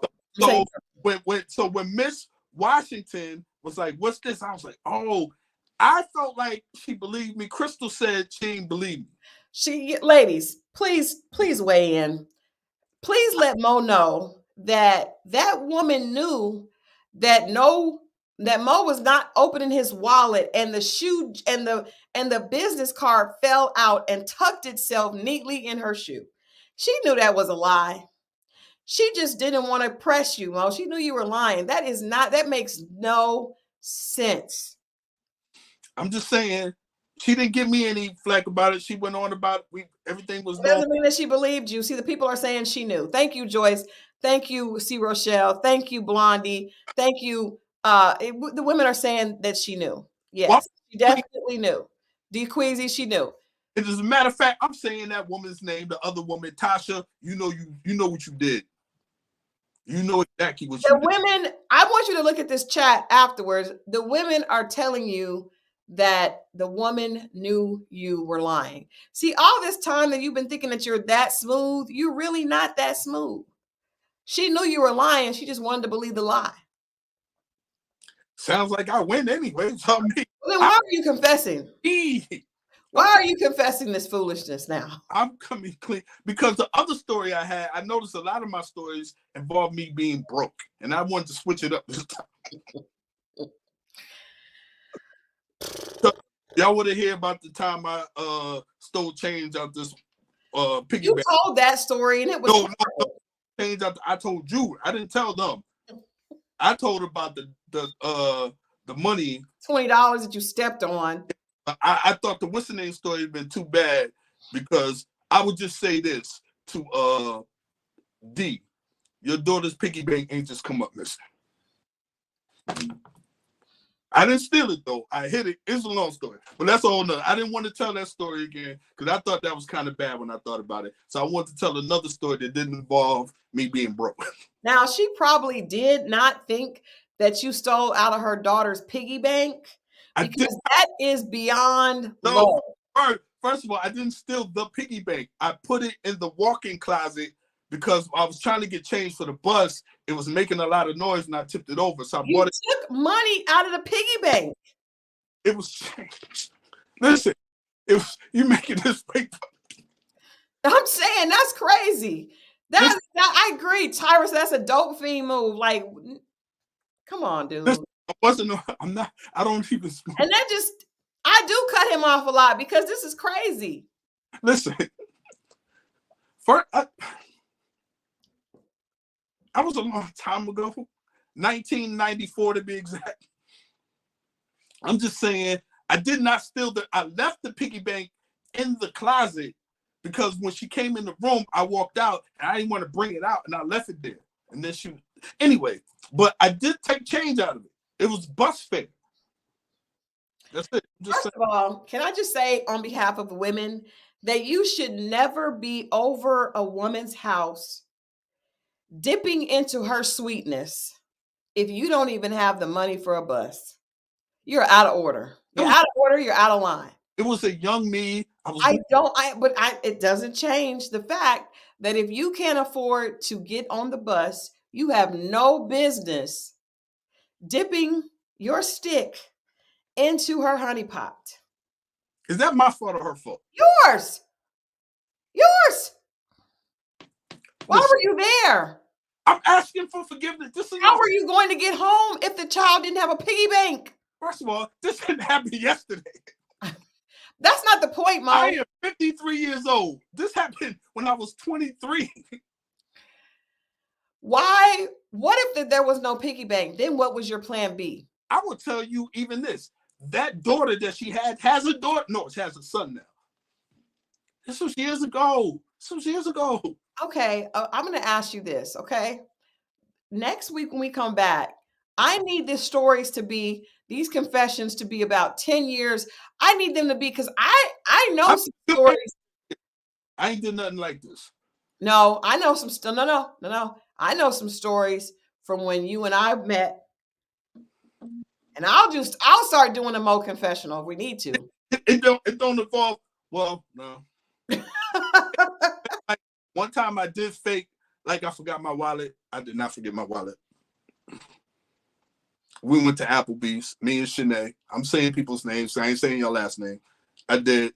My wallet was back at her house, inside my gym bag. I'm trying to come clean. I want Jesus to open the gate for me, and I'm trying. I have not checked my kids' banks, but this is the thing. I did not allow, like after I got divorced, I did not let any guys come to my house. Somebody say I owe that girl money. We're friends. The wild part is they babysitted for me for my daughter. Yeah, a lot of us did, Mo. That's what I'm saying. I'm a changed man. God, this didn't happen yesterday, y'all. This was in the 90s. All right, Mo, give us one more because Georgia Peach is upset because she said I keep cutting you off, so you can't get the full gist of it. She wants the full confession. Give us another one, Mo. I told you, Shanae, our first official date, we were leaving our house, coming down on Brad Parkway, whatever it was. It was an Applebee's. We made the U-turn to Apple, and I faked, because all my stories that come from real places. One time I did forget my wallet, and I was like, you know what? This will be a good lie one day. And this when gas prices was really, really high too. And I got there, we did the U-turn, and I was like, yo, I changed my pants before I got here, and I left the wallet in the other pants. And we went there, we had drinks, and I was just like, yo, it worked. I'm sorry, man. Can we do, okay, I thought you were going to give us a story because I think one of the things that I was shocked about is that you told this on your channel, on your IG, that when you would want a girl to leave in the morning, you would get up. Now, I have to say, uninvited woman. They're not necessarily uninvited because you did allow them to come over. No, they hit me up at 3:00 in the morning saying, you want some company. And you know what that means. And I say yes. And they come over, and then the sun rises, And then I'm just like, I'm kind of where we did what we needed. I was gracious enough to let them stay. But after a while, they don't get the hint. And that's like, let me tell you something. Anytime a man wakes up in the morning and says, so what you about to do? Y'all know what that is. That means it's time to, you know. But that's all that was. And the other chick would not get the hint. I turned on the TV. It was an episode of The Wire. She was like, I didn't see this episode. I was like, what the? She would not leave. You know, I've had situations like that. I fake put on clothes like I was going to church, drove around the corner, came right back, and I'm not happy about any of these things. I'm shameful, and I am sorry for all the women that I miss. I'm trying to get my soul right, y'all. That's why I'm cleansing the month of February. I'm trying to get this right. So please forgive me. I'm not this man anymore. I haven't been this man for quite some time. I'm not broke anymore. I'm not kicking women. Well, I didn't kick them. I kicked the woman out before, though. But this had nothing to do with that. I was just trying to get these women to leave because I didn't really like them. But any woman I invited was welcome to stay the night as long as they want. I mean, the next day, cook breakfast or whatever. But these women, I wouldn't even offer water. But you allowed them to come over. They wanted, yes. This wasn't me inviting them. Like, hey, once you leave the club, once you come by, and this was them calling me. That's when I learned the cold women. Like, women say, do you want some company? The other chick, what she say? You want to cuddle? I know what the cold words are. Yes, they would have Hennessy or whatever they was drinking. They was ready to do what they wanted to do. You have agency. Yes, exactly. And so there was, when I went through my divorce. Thank you. I moved in to the downstairs room with Mo and his manager at the time. So Mo stayed upstairs. The manager stayed in the room across, like the room when you come in. And then my bedroom was right, kind of like, so there was one bedroom here, and then Mo was upstairs. Own bathroom. Everybody had their own bathroom. There were so many women coming down the stairs in the mornings. And if I were them, I would have been embarrassed, but they were never embarrassed. They were always like, hi, Christal. And I'd be like, hi. I was probably like, because I was really sad at that point because I was really sad. But none of these women act like it was a walk of shame. So how I learned that he was kicking the women out by being loud is because I heard drawers slamming. And then later he explained he's trying to get the girl to leave.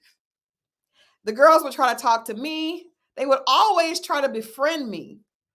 And I eventually got sick of it because they would get my information and try to be my friend and then try to get information about it. Was just a bad time.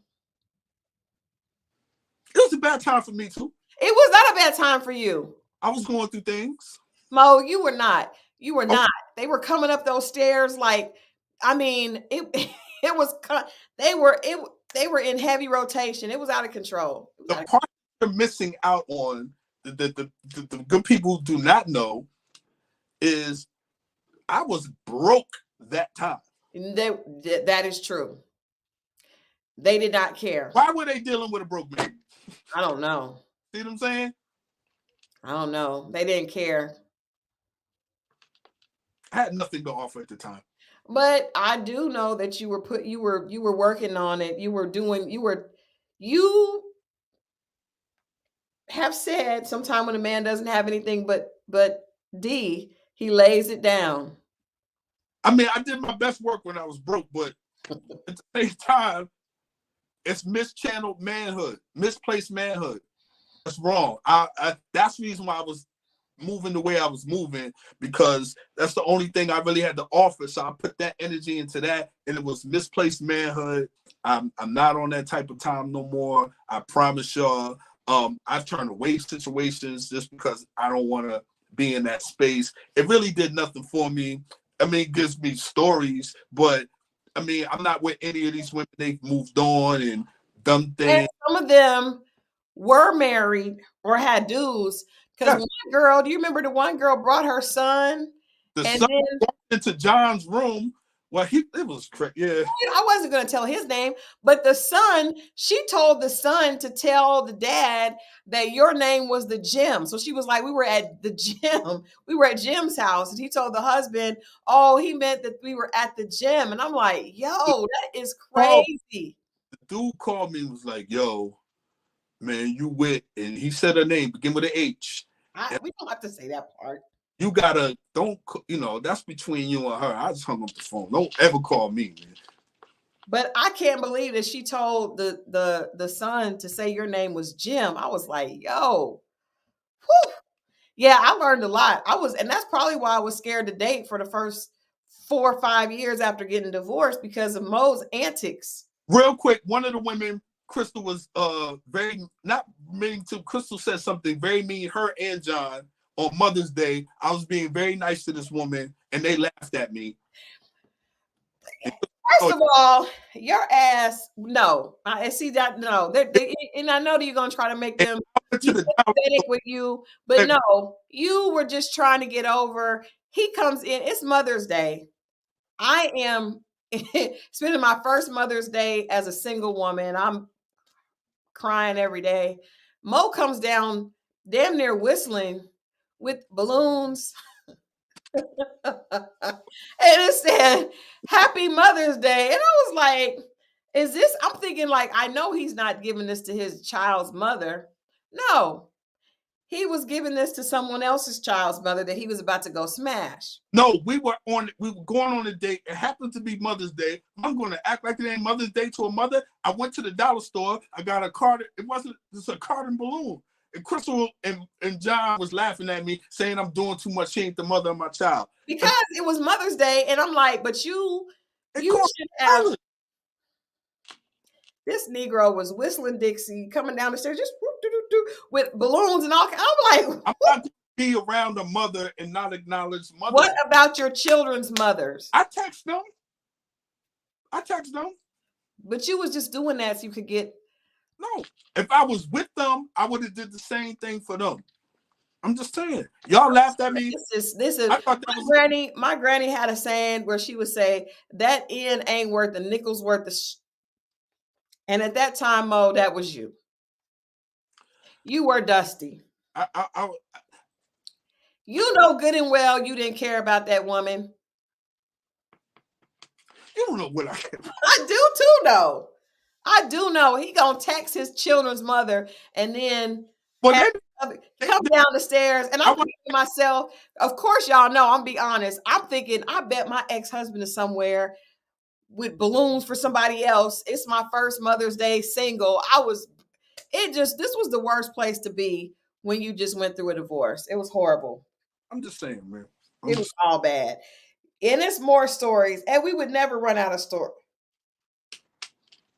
I am not this person, y'all. I'm just trying to tell you, I've grown. It was a period. They saying poor Mo. Are y'all kidding me? Yes. I was face in my life. I want Jesus to open up the gate for me when I get there, Christal. Can you allow that to happen? Let me tell you. It's not on my dime. And I just want to say, I was like, I don't even have any confessionals. I didn't do anything bad to people. Maybe one person, which was my ex-husband, which he probably deserved it. But other than that, I don't have any bad stories. Just you. You got funny stories, though. I do know that. And there's video of one of them. I got that video. Whatever. That wasn't even a big deal. Somebody was doing the chicken noodle soup dance. I don't drink, and then I drank something, and that was big deal. Yeah, use a hoe, use a hoe. Yes. I was that. I was a big hoe. We all have to pass, y'all. He would tell me that he was hitting on 5s and 6s and 7s because he didn't have his stuff together, and then he was going to save. And then when he got his stuff together, he would start hitting on 10s. Meanwhile, these girls was just thinking they were just. I mean, hi, Christal.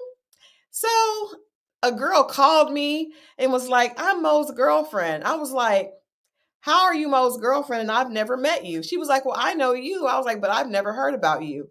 So then I tried to tell the girl she probably wasn't the real girlfriend. She tells me that she is. So I'm like, you got it.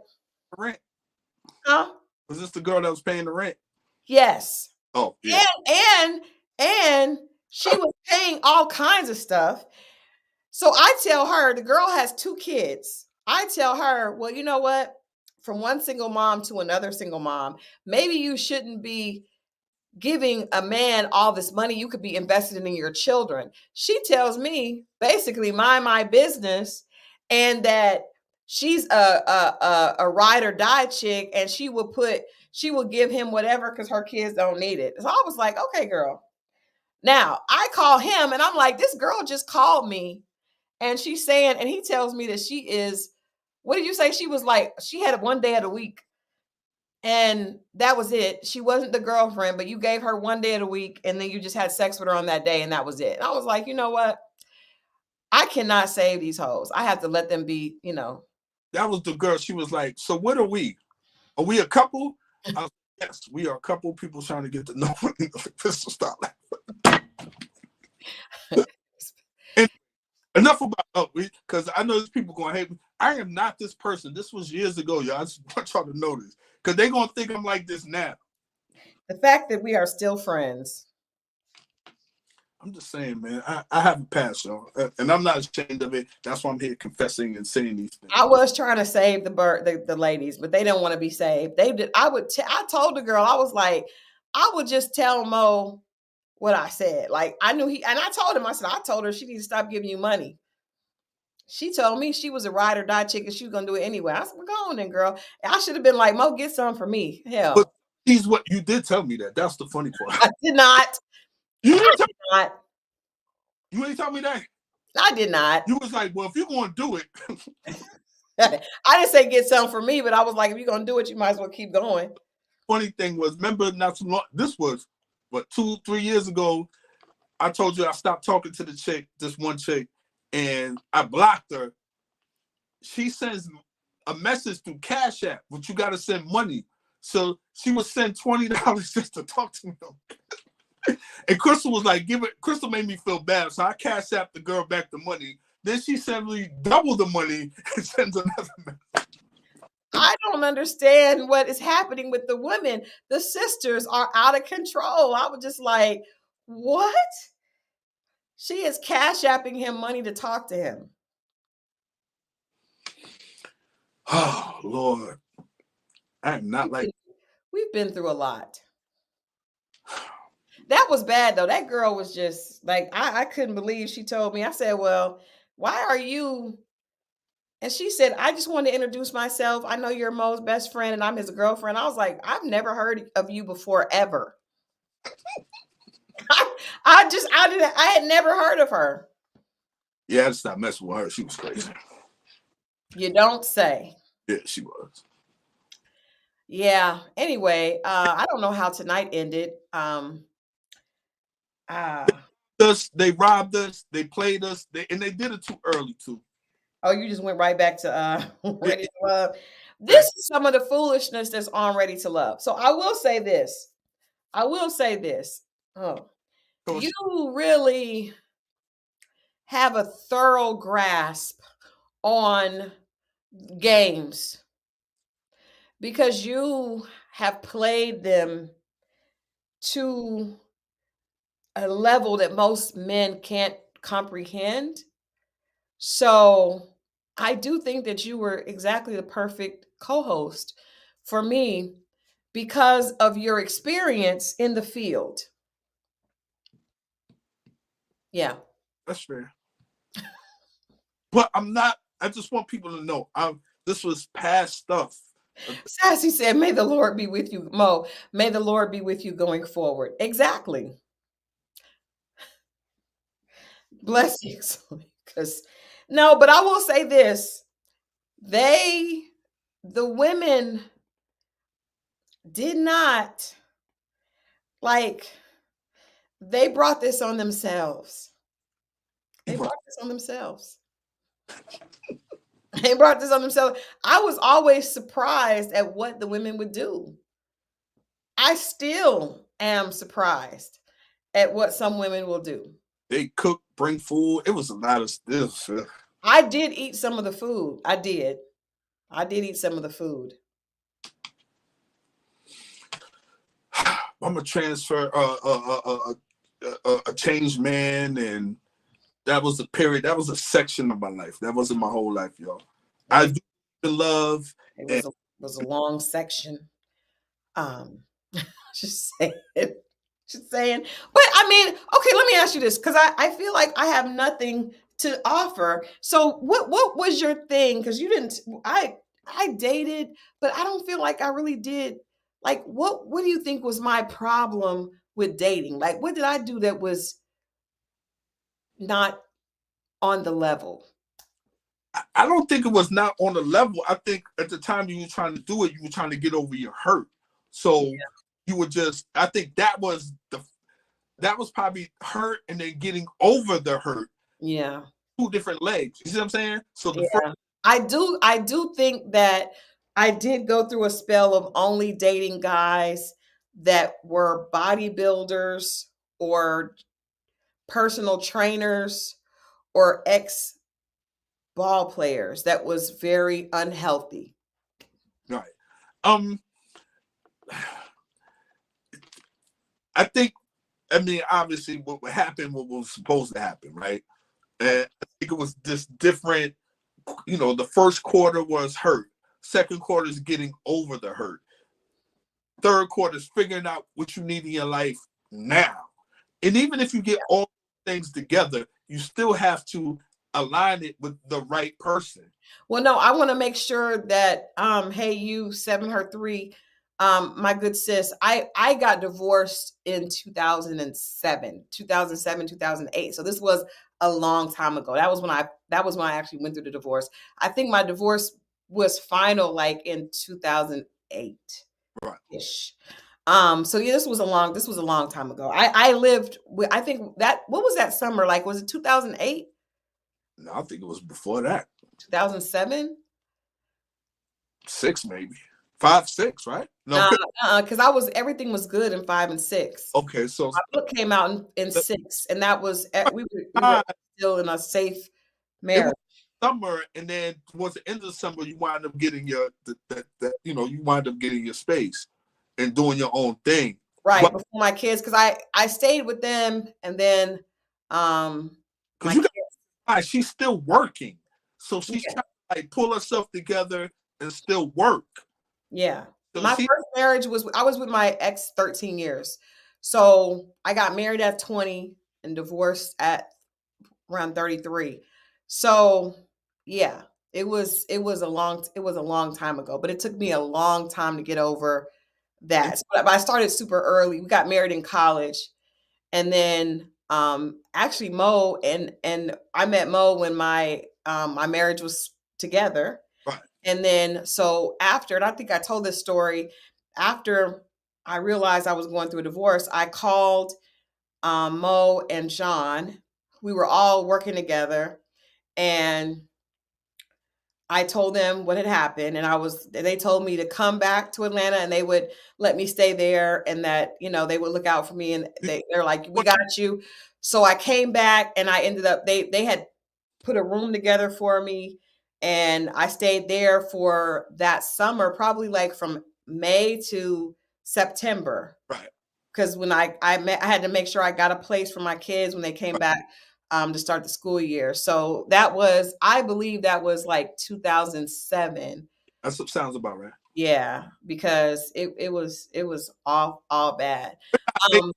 Any better, she's trying to deal with this, but then she's seeing how I'm moving. Yeah, it was, but y'all were really supportive of me. Yeah. And they didn't treat me like that. So it's like, I knew they weren't just disrespectful of women because they were nice to me. And I would see the girls, like, it's not like you were lying to the girls, telling them that you were like going to marry them or anything. Not at all. Right. At all. They just were, trying. And I had come from being a wife. Like, I met my ex-husband in college. And so I had totally no idea of how people were dating. And I moved to Atlanta with my husband. So it was weird. It was super weird. Christine and Danielle, I love your name because it's almost the same as mine. Mine, Danielle, is spelled just like that. It's Christal Danielle. One day, Christal will tell you about her Greyhound bus back to Atlanta, that trip. But, hilarious, by the way. But when she came, like, it was a thing because, you know, just where she was at, and we've known her, and we went to the hospital at one point to see her when she was dealing with the cat. Like, it was a lot. And, you know, it became friends and family. I remember Johnny, just like we all gathered around. Crystal's mom came into town, and it was really, really dope. But for her, and like I said, it was the summer, and then she wound up getting her place, but she never stopped working. And y'all know them alpha females not gonna stop. And a lot of people that I work with did not know what I was going through. That's a fact. Yeah, and they couldn't have, because that would have been difficult. But I do feel like God put people in my life that were there specifically to help me through that very difficult time. So I remember, because I was just sad. I probably cried every day for 2 years, because I mean, you with someone from age 20 to 33. You guys have 2 children. Our families were entwined. I was totally not. No, the connection wasn't lost. He cheated. He had an affair, and I, went through cancer. All this stuff happened at the same time. So I really just, it was just a lot to handle. So I was really sad and broken. And Mo and John and Johnny were a part of my support system, and Chili, who I've been friends with and was working with at that time.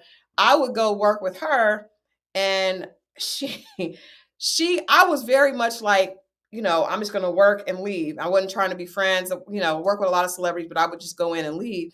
And she would just be like, "What are you doing? What's wrong? Why aren't you talking?" Like, and I was like, this little chick won't leave me alone.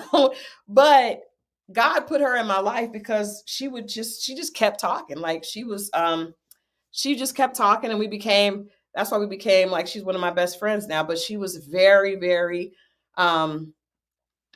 instrumental in helping me, like, get out of that space also. Do you remember that morning you was about to go to work? You was leaving. What? You was about to leave out to go to work. And I do. Man, that was, that was deep. Yeah. Mo told me I looked too skinny to go, because I was not eating or drinking. Like, I was really, like, depression is a real thing. Mental illness is a real thing. And I really did not know how I was going to live, after going through this, because I was really just in love with my ex-husband at the time. And many people ask if Chili and Shay ever worked together. No, they don't. They're friends. They're both my friends, but they're not necessarily connected or friends. But Chili and I have been together since 2006. So, right. And Shay and I have been good friends for like 3 or 4 years. But yeah, they're not. That's 2 different sets. But yeah, I did not know how I couldn't shake out of it. Like, I was very, very depressed and in a very deep, dark place. And I couldn't eat. I couldn't drink. I wasn't talking to anybody. I was really, like, just in that room. I would just go in that room. I was so exhausted. Sometimes just getting up and talking to even Mo and John would be exhausting. And Mo was like, "You got to cancel that meeting. You can't go to this meeting today." And I was like, "Why?" Because I was trying to make sure I got money so I could bring my kids back, and it was because he said I looked like I was sick. Yeah, it just, because she had lost weight, and the clothes, the clothes wasn't right. It's not that day, man. It was just, I seen it. Right. I mean, you could see somebody a little bit, but that day, yeah, no hiding it. It was man. I've had a lot of people ask me to write that story. I don't even know if I could. That's because I can go back and look at things I wrote during that time, and I can't even go back to that place because it was really dark. It was a very dark place. Mo knows it was very dark. Definitely divorce is like death. I think it in some ways it's worse than death, because with death, that person is no longer there. For me, I was really in love, like, my entire, I was in love, and my ex had moved on and was out. I would hear that we went to college together, so we had a lot of connected friends, and he was out with this new woman, and that is enough to drive you crazy when it's like, but wait a minute, it's been me, you, and our two kids, and we our family, like your mom is my mom is your mom, and all of a sudden it's a lot. So I don't even think I would want to go back and relive that to share that story, because it was really hard to deal with, And I also don't. That's also why I don't think that I could have. I got married 11 years later. I don't think I would have been able to do it before. I really had to heal. There was a lot of healing that had to take place. Understandably so.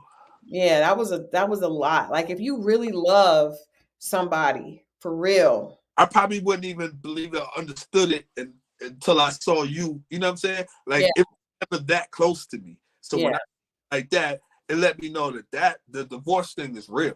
Yeah, you said that you were like, I wish I could find a woman that loves me like you loved him. I do, but they normally get up in the morning and go to work and go somewhere. I'm joking. But I didn't think, and I love that. Naomi Santana says we both grew and saw each other get through different storms. And we did. And I think that it helped me see him mature and see a different side of women. And then it would have been easy for me to feel like men were all villains, but I saw a lot of women that were not really trying to do the right thing, with him. They were just like cheating on their husbands or whatever, and coming, like, they weren't serious, or bringing people over for threesomes. Mo was praying for threesomes and they were happening, and I was really against all of that, but it was happening. You ain't have to say that part. You were.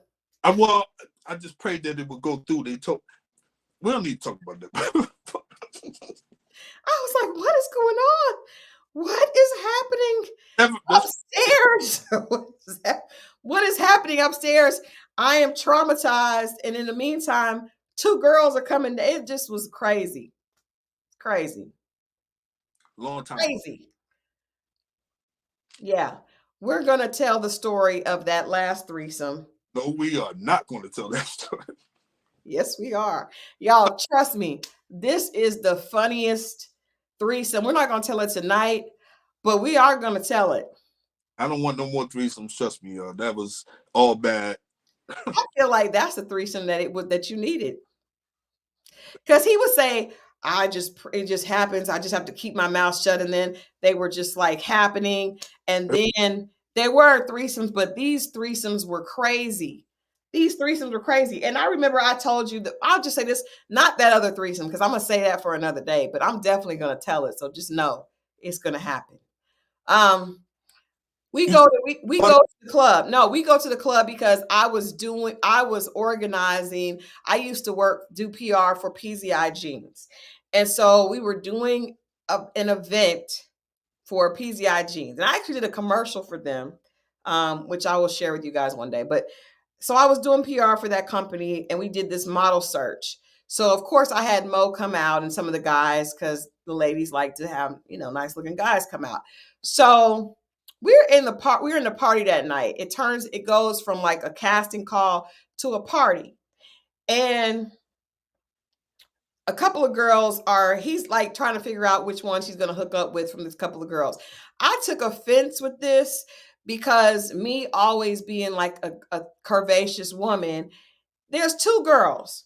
So one girl is thin, kind of built like Alexis, if you will. Very pretty face, thin, tall. And another girl that was just body, right? Just body, yada, yada, yada. So he says he's looking at the two. Now, the one with body is dressed with like, almost like how, you have that caution tape that's around like like a crime scene. So her outfit was definitely showing her body. She was short, thick, curvy in all the right places, right? The other girl just looked more reserved because of her body and pretty face, but not really nothing and looking more sophisticated. So he decides that Mo decides that he really wants a good girl. He always makes that decision and then he goes back on it, right? So he's like, well, I'm gonna talk to her because she looks like she's more of a lady. And I was like, how can you tell that based on, because you're judging her based on her body, which I take offense to because I'm built more like the other girl.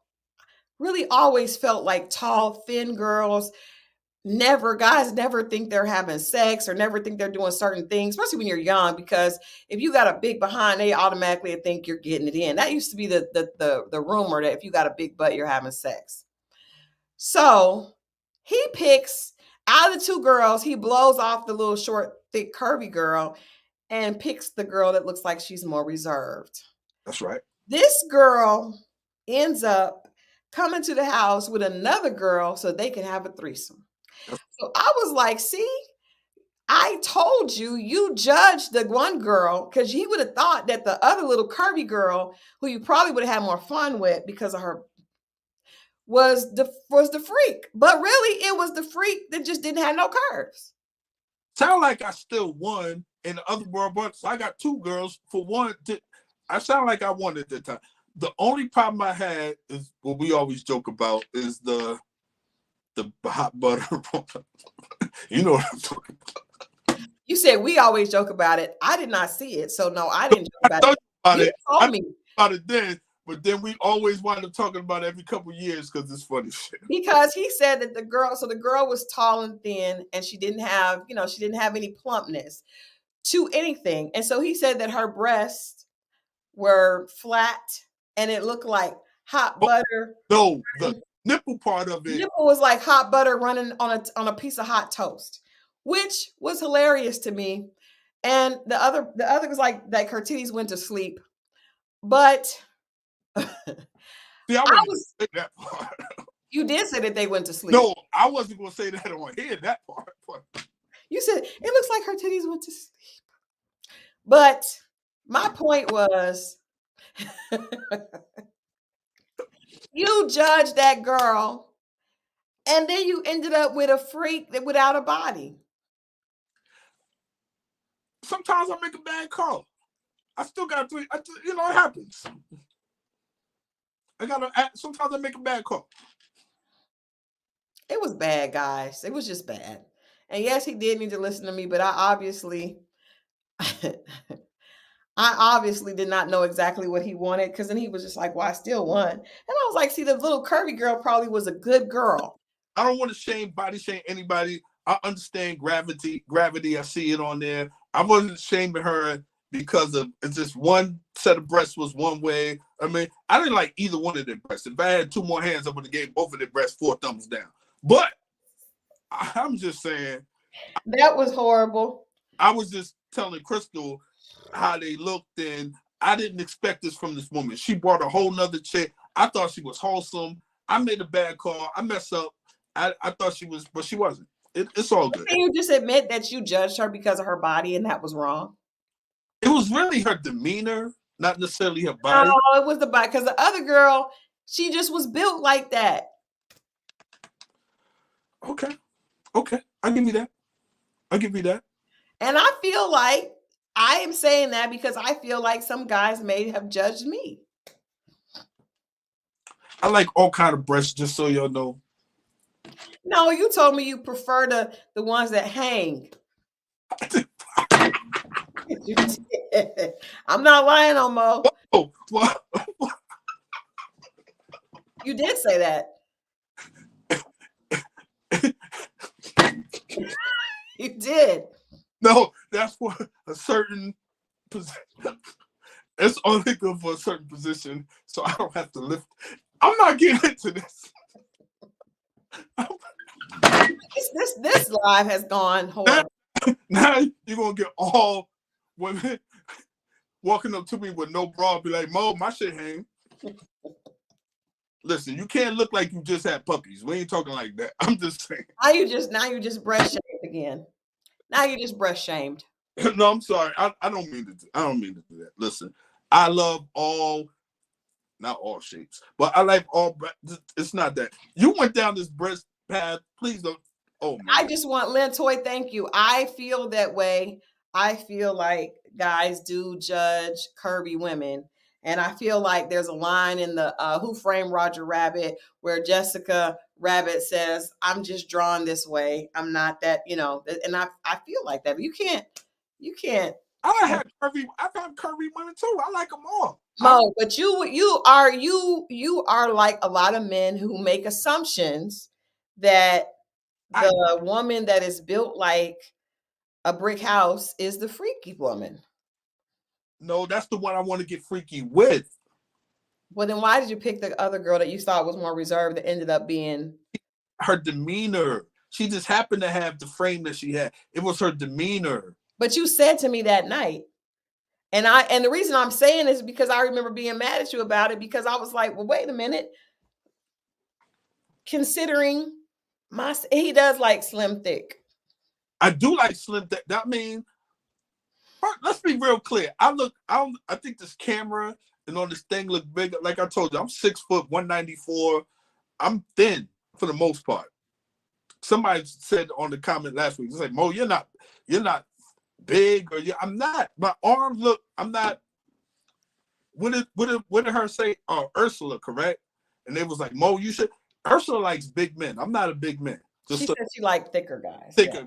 I'm not a thicker. And because I said I do too, but yeah, I'm definitely like the 200 and up. Keep bringing to these old 20 years ago. She said, "Is your face fat?" Is it? No. I think your face looks like it is.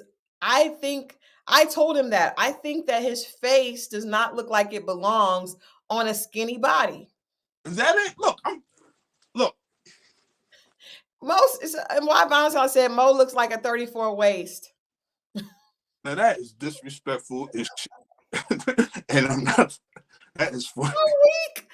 I'm weak. This is crazy. This is a crazy night. Depending on the pants, actually a 38, mind you. Thank you very much. Are you really at 38? Well, depending on the pants, 36, 30, but mainly 38. Depends on who makes the pants, to be honest with you. If it's a European, I really thought you could fit up 34. I can't fit no 34, 36 or 38, depending on who makes the pants. Just to be honest. Okay. Yeah, I ain't got no lie, man. You know what? I'm not gonna do that. Y'all not give us the Kendra cam. Mo, give us the Kendra cam. I just stood up. But do it again and scoot back. What the y'all got me dropping shit? Right. Pull up the cardigan. I'm not doing. See, now y'all taking shit too far. 38 waist. 38 waist. No, he does not have no dunk at all. Not. Yeah, not. Am I supposed to? Nah. I ain't know I needed. I'm good. All right, Mo. Who did you say what your picks were for this week? Who do you think went home? What is your I am going with. I don't know if I'm going with. I just hope they keep Koshia. Yeah, but I think Mika might be going home. I think Mika should go home though, because I just don't see how genuine connection with anyone.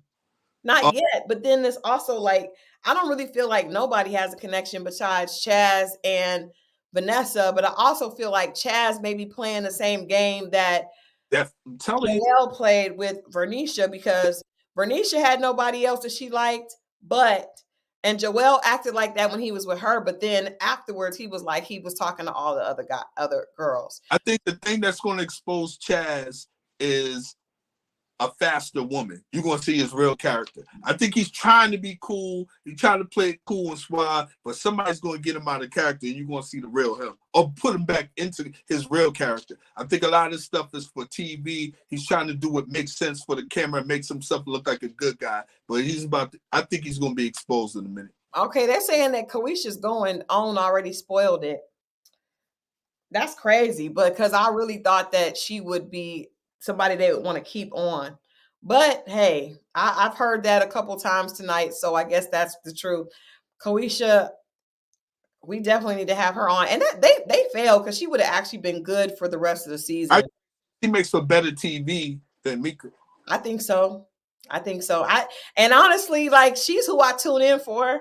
So I don't really know who is interesting enough to really want to watch for the rest of this season. I think if Rashida, I think Rashida is good for the show. She reminds me a lot of Vern. Really? Yeah. They have the same. They're both hairstylists. Even her voice, though, she has that graspy voice. Yeah. Yeah.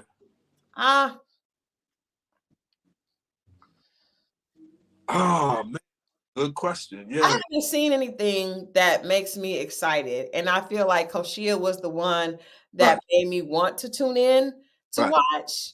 I think now I had a tip. I don't know if y'all are gonna rock with us, but this is what I want to do. I want to also start talking about Love is Blind, because Love is Blind has a new season. I'm about to watch. I got an advanced copy, so I'm about to watch it this weekend because I have some articles to write for Collider. So I feel like Mo and I need to start talking about Love is Blind. Y'all let us know what you think. Are y'all able to move over to Netflix also? Because I feel like that show is really like off the chain. I feel like Ready to Love, like, we're gonna keep doing this, but I think we should take the clips from all social media and stuff that pops up. This way, you don't have to invest the word, but everybody's going to see whatever we put up. That's it. And well, I think that too, but I also think it works well. Like, we have fun talking about the actual show and people actually talking about these personalities. I think that works a lot. So I think if there is another show that people like, y'all saying y'all never watched Love is Blind, it's good. You know, I do Married at First Sight. A couple of seasons I've done that. I didn't watch Love is Blind Sweden because I just feel like it was going to be all white people. And I'm not colorist, but I like to see some of us in there sometimes mixed in. But Married at First Sight is interesting. This season has been crazy. Yeah, Love is Blind has been trending downwards, but this new season is dope because I just started it, and trust me, it's good. Okay, well, y'all, we're gonna talk about that. We're gonna talk about that. Laron and Cameron are still together, which I love. They were really the only couple out of Love is Blind that made sense to me. There was a couple last season, the black guy and the girl. Brent, I think was his name, and I can't remember the girl's name. They were cute, but we just didn't get to know enough of their personality to really know if it was gonna work. But we need to check that out, because I'm nearly like, with Koshia gone, I'm like, who are we really excited about? Brent and Tiffany, yes, that they were cute, but I just feel like there's a lot more underneath that I just don't trust it. Like, is it really real? I don't know. We'll have to check that out. What do you think, Mo? I just got to know when the schedule, and I could do that. Mavs Denver is trash. The crazy thing is, let me tell you this. They have fixed up this girl. So Married at First Sight, the people get married at first sight, right? Now, there are no black couples on Mavs Denver, but my mom lives in Denver, and there are not very many black people in Denver. In Denver is like weird. It's like there's no middle class. You're either like extremely upper middle class, or poverty class, right? There's not really a middle class in Denver, at least because I grew up going up there. My uncle was there. So they have a guy that likes to wear skirts and pearls and women's jewelry, and they have fixed him up with a straight woman. And oh Lord, it's not working. Not working. It's not working. Hey, you been seeing the interviews with Gail King? Yeah, I got a little. I got a little. Yeah, you all over the place, Gail. Yeah, I do know you have a crush on Gail King. Yeah. I've been seeing her a lot lately, man. And you see, she gave that man $4,000. I did. I was like, what? Do you? Is Gail someone you would shoot your shot with? Got to see it in person and got to see it. I need to know if that's a wig or not. And then we It can is talk. a wig. It is a wig. Got to see it without the wig. I can see it without the wig. I might gotta see it. But I like Gail. You know, I like a little older women sometimes. And I like Gail. Always had a little. You know, she's older. How old is Gail? Older than me. And Gail thick than the mom. No disrespect. I like Gail. Man, I got another friend that likes Gail. Let me see how old is Gail. Telling you. All right, she's 69. Whoa, I didn't know that. Yeah, definitely got to see it without the wig. I can't believe you didn't know that it was a wig. I'm kind of, with black women, you just never know, but I should have known that. But you should err on the fact that it is a wig. If they be like, Mo, you can date her, and I'll be like, well, let me see with the wig off. She come out the room with the wig off, and it don't look right. I have to do a hard no. Let me ask you something here. I got a picture. You go into the bathroom, and it's the nail, and she got the wig hanging on the nail. Shut up. Gail looks good though. Telling you. Gail, y'all see Gail? Gail listen. Do you see Gail? Yes. Gail is, man, let me tell you something. Gail thick than mama. What? No disrespect.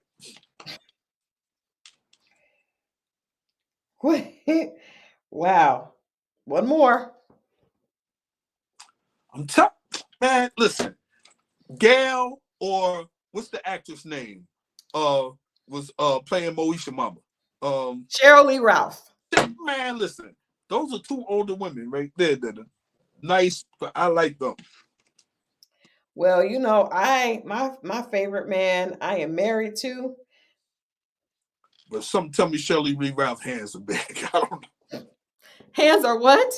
Big hands. I don't know. Something tell me. I don't know. But you know how 67. She's 67. Cheryl Lee Ralph is 67. She looks good. She looks good. I might take it. Good. Yeah. Gail likes 50 Cent. Let me tell you something, Trina. Never mind. Never mind. Because I love my husband. There you go. My husband is awesome. But okay. We have been on here 2.5 hours. What is going on? Tonight Yeah, it's one of the nights. Yeah. All right. What you doing this weekend real quick? You said what? What you doing this weekend real quick? Super Bowl. Are you watching the Super Bowl? Yep. You got to come to Chicago Pizza. No, I'm watching the Super Bowl in my house. I ain't going nowhere. Why? Come to Chicago Pizza. Nah. Yeah, come on. You do this to me. Listen, man. You did this to me New Year's Eve. I wasn't going nowhere New Year's. Yeah, come on. Come to Chicago Pizza. And do what? We watching the Super Bowl. I'm gonna watch Usher. Oh, I forget the performance. I forgot all about That's the only reason I'm watching. Damn it, man. Yep. Come on. What, got a section? Yeah. You ain't sound confident. Hold on. No, I do. Adrian tell me they have a section. It's Rico's birthday. Okay. That makes sense. So, yeah. So, I just know that the 49ers are playing. That's Rico's team. They're playing with Kansas City. And I have a friend that used to play for Kansas City. So, but I really just want to watch Usher. Yeah. That's it though. But that's what I'm doing. I am going to see Zuri tomorrow. I'm going to hang out with Zuri for a little while. And then Sunday I'm going to watch some more of this Love is Blind, write some pieces on that, and then go watch Usher and the football team. Okay. Well, that's what's up. Mm-hmm. Who are you going for in the game? Do you care? I don't care. So you don't really care. No, not this guy. Not nobody in this. Nah. I just know if Kansas City win, boy. Oh, Lord. I'll see the Usher performance on YouTube and will. Oh, that's right. It'll be real interesting with this Taylor Swift thing and what they're trying to do, and I just think there's a whole thing that they're trying to erase. What do you mean? Just everything. I'm really paying attention to how they're not rewriting history, but changing the course of what we thought was, whether it's Beyonce, whether it's Bill Cosby, whether it might happen to Michael Jordan.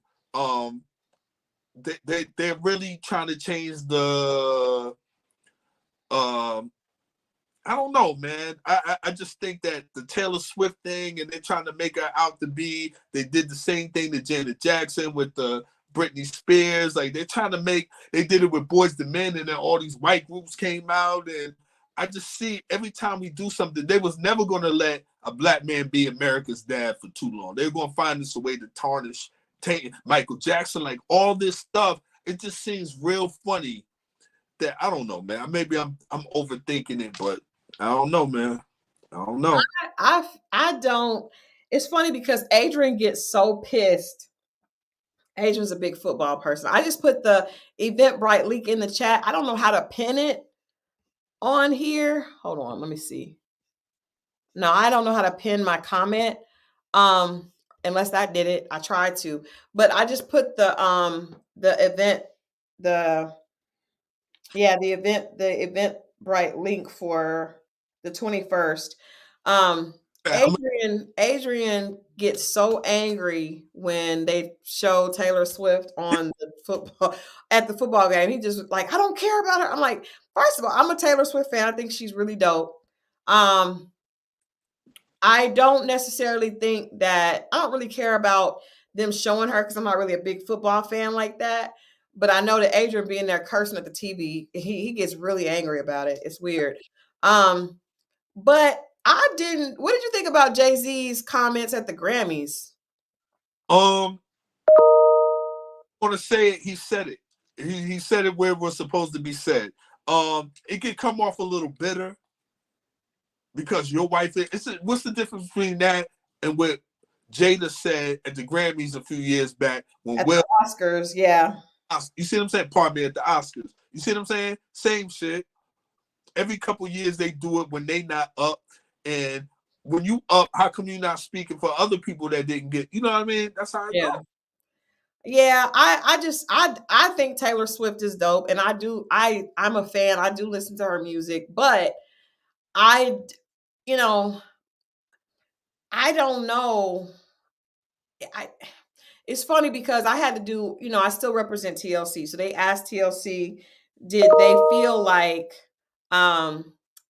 they should have won album of the year? They said that they don't give a black group album of the year. And so they said that the year that they were up for album of the year, they didn't get it, but they felt like they didn't feel like they were cheated because they were up against a lot of big competition, right? They said it was just kind of different back then because you had so much big competition and they didn't feel like that. In fact, they said they felt like if there was any album they should have been, it was for fan mail they were nominated for. And they said that they felt like they should have been for the second album. For Crazy Sexy Cool. That's what they said. They said should, and I mean, they didn't get nominated for album of the year for Crazy Sexy Cool, but they did win. They have 5 Grammys, right? 4 or 5 Grammys. So I don't necessarily think just because we have to realize that, a lot of times black people feel like their pick should be everybody's pick. Right. And unfortunately, white people feel the same way. But I can't agree that it's not like Taylor Swift is not extremely talented and does not have a bunch of fans. I mean, her and Beyonce both, they pit them against each other because they're the biggest in their categories, right? Taylor Swift's concert outsold Beyonce's concert. It should not be a competition, but it's weird that, I don't know. I just think it's strange, and I feel like it's okay to be like, if somebody else won, they just won. But to make it seem like Jay-Z said, well, how she won more Grammys than anybody, but not one for album of the year. By your own metrics, it doesn't work. I don't necessarily know if that's true. I don't feel like Beyonce's albums are I think Beyonce has good singles. I don't necessarily know if it's always a great album. I don't know. And pitting them against each other is weird. I think Rihanna I mean it's just weird, but I just felt like for Jay-Z to say that was kind of lame. And I'm a fan, but I just didn't feel like I guess he was doing the math. Huh? He was just doing the math. Is it though? I mean, if you got that many Grammys, but you never won for album, it's like album of the year is different. There's a lot of people that have not won album of the year that have a lot of Grammys. Beyonce has more. I agree that Rihanna has better albums than Beyonce. I just think how they campaign. I think Beyonce is extremely commercial, and they get us because they feel like we have to. Like, I don't really, I don't feel like everybody has to swallow it just because you like it. It's true. I don't think they campaign for her. I think they're that cocky where they don't do what they can do, because that's what people don't know. It's not they pick your record label and your campaign for you to get the album of the year. Yeah, I heard what her dad said, but I also feel like that's how Killer Mike won, and people are surprised. He did the leg work. Yeah, Killer Mike did the leg work, because I did see that. I did see a lot of that. He really did the leg work for this album. I definitely know that. 4 was enough, and it wasn't. Yeah. Danny said Beyonce has a more diverse fan base than Taylor. I don't know. I know Taylor got a bigger one. Like, I don't know about diverse. Taylor outsold her concert made billions of dollars. Beyonce made it was like the numbers. I did a segment on it for Fox News, but it's not. I don't think they should be compared. It's wild part. There you go. Trina got the numbers. I know it was over $1 billion, and I remember when we went to the iHeart Festival. I went with TLC, and Taylor Swift is a huge. I mean, she's big. Her and Beyonce are both big, but I don't think that she really. I think Black people don't look at it because we're not always into pop and country, but it's more people that listen to pop than listen to R&B or listen to urban. That's just because we only make up 14% of the United States, period. So Beyonce's this last Renaissance album, to me, it was more targeted towards the LGBTQ community anyway. Like, I don't think just general R&B urban music fans were rocking with that album. People know the I Feel Like Falling in, because it was a TikTok record, but the whole album, I don't know.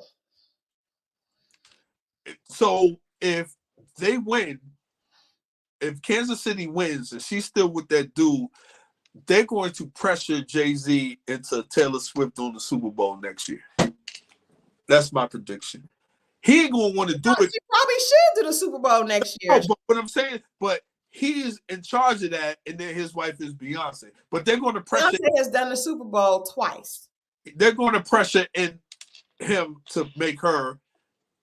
They shouldn't have to pressure him to make her. If he's going to be in that position, he should make it open for all artists, not just urban artists. Right. So far, it's been nothing but urban artists. I know, but I'm just saying. But actually, this is what people don't get, and people are going to be surprised on Sunday, because Usher is not doing the Super Bowl by himself.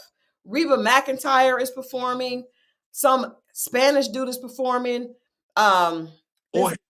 It's a lot of people performing. Usher has a small part. Now, he's the one that they're using as the publicity for it. But Reba McEntire is an old country girl that got a huge fan base and is performing as well. So it's not really about just Usher, which is funny because that's what a lot of people think, and they're going to be surprised. Interesting. Okay. Yeah. Well, I know he got extended minutes. He talked about that. That came out. That's probably because he was going to have very little minutes, because with Reba McEntire, it's a Spanish dude. It's what's the chick that sang? She's an actress, and she's performing. She performed. She played like Billie Holiday, I think, in a movie. No, Usher does not have the whole halftime show. Y'all will see. I thought he did. They say they normally give him 15, but they're giving him 18 or something like that. I know they added on 3 more minutes. Okay. Oh, Chaz is in here. Oh, damn. Well, Chaz, is that the same Chaz from the show? If so, you missed it. We were talking about you all the way up through the until the end of the broadcast. We're interested to see what you have to say, Chaz. If that is the same Chaz, I can't tell from the profile picture, but we have some questions about you, Chaz. If that is you, sir. Yeah, Andre Day is performing also. So maybe Usher is, maybe everybody else is doing other parts of it. Okay, maybe that's what it is. Andre Day is the other pregame artist. Okay, Alexis, I can see that that's the case. What'd you say, Mo? You got people that's opening the Super Bowl, not halftime. Okay. So there's, we'll see. This is going to be, well, we'll be able to talk about this. Andre Day is doing Lift Every Voice and Sing. Okay.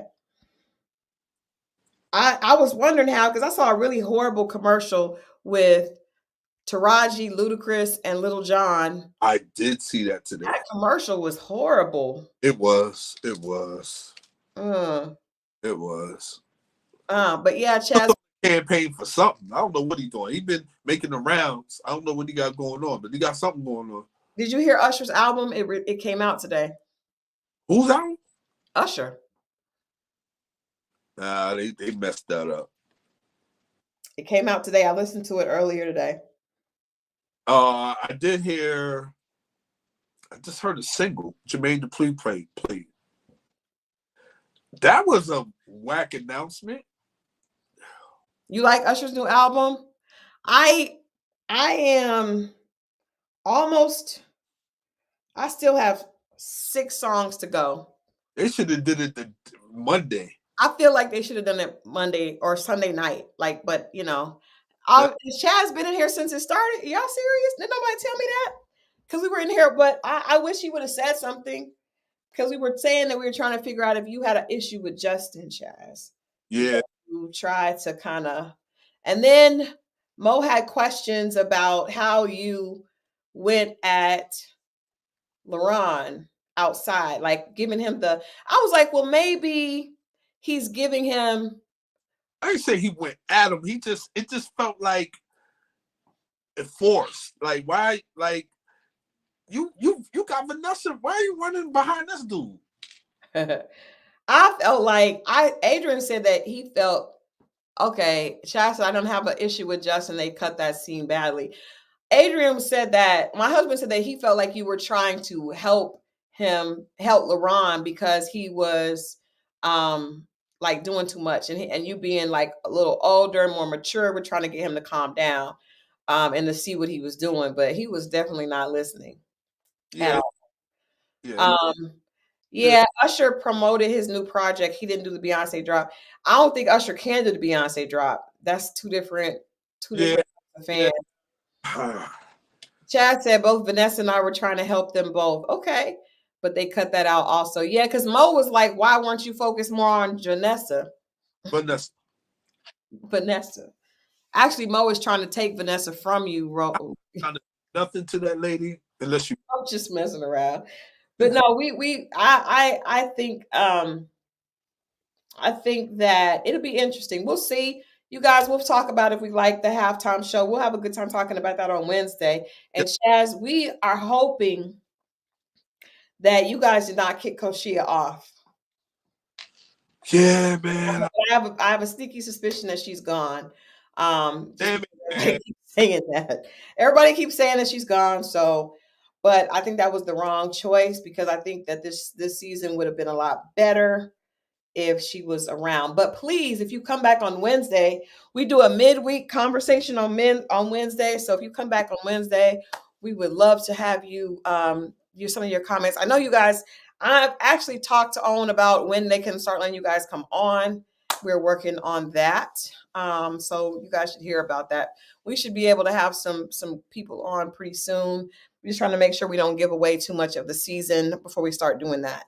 So, all right. Well, it is almost 1 o'clock. We have been on here. Us and 300 and some people have been on here for damn near 3 hours. We out tonight. Yeah. Lamar said on Kojo's interview, Koisha's gone next episode. I want Lamar on. See, he is the one. That's why y'all had to get rid of that dude. See, that is why. Lamar is a trip. Lamar, if Lamar had been at this pajama jam. Because you know why he did that, right? Because she was the one to tell him he had to go. Yeah. Oh, come on, man. Come on, brother. Come on. Man. I do want Lamar. I want Lamar. Come on, man. I want Lamar. Just because I just wonder, like, did he know what he was doing? Like, because if he is putting out those type of comments about with the sexuality and all that, does he care what was the goal? Did he care if the woman wasn't responding? He said, I'm not gonna watch. Why? Some people just feel like they're gonna be them regardless. I shouldn't have to sense anything. I keep it real type of attitude, and they think they get some incel dude. Y'all, who was the incel dude? I didn't have an incel guy on here. Who was the incel guy? Incel. You know what that is? What? It's like the dudes that hate women because they can't get one. Oh, Homeboy. Remember? Habibi? It was right before I came on. Now he's not on the show. It was the dude that you interviewed. You were Aaron. Yeah. Aaron. Yeah, Aaron. They all did not like Aaron. Y'all do not like Aaron. Please don't bring. All right, I gotta go watch the interview with Kojo. All right, Mo, I gotta get off of here. It's almost 1 o'clock in the morning. There it is. We've been here all night. We'll be back on Wednesday. Yeah, Wednesday, and we'll talk about the Super Bowl. The 21st. Don't forget, if you in Atlanta, people in Atlanta, y'all better show up. Well, the good thing is, people are already signing up. We got like quite a few people already signed up for the event. It's gonna be popping. And I'm going to tell you guys, we have Phil from DC, Ready to Love, that's coming, and also we have Phil from DC. We have Rob Malloy that was on here with us 2 weeks ago, right? Rob is coming out. And then we also have one of the gentlemen from Put a Ring on It. There you go. So but anybody that has a question about Phil, come on out. Phil is coming all the way from DC, and we're going to talk to him. He's going to be in the building live. It's going to be myself with the guys, and then the ladies in the audience. We're going to play Mars versus Venus. So it's going to be a good time. So if you guys are in Atlanta, or if you can get to Atlanta, you got to come.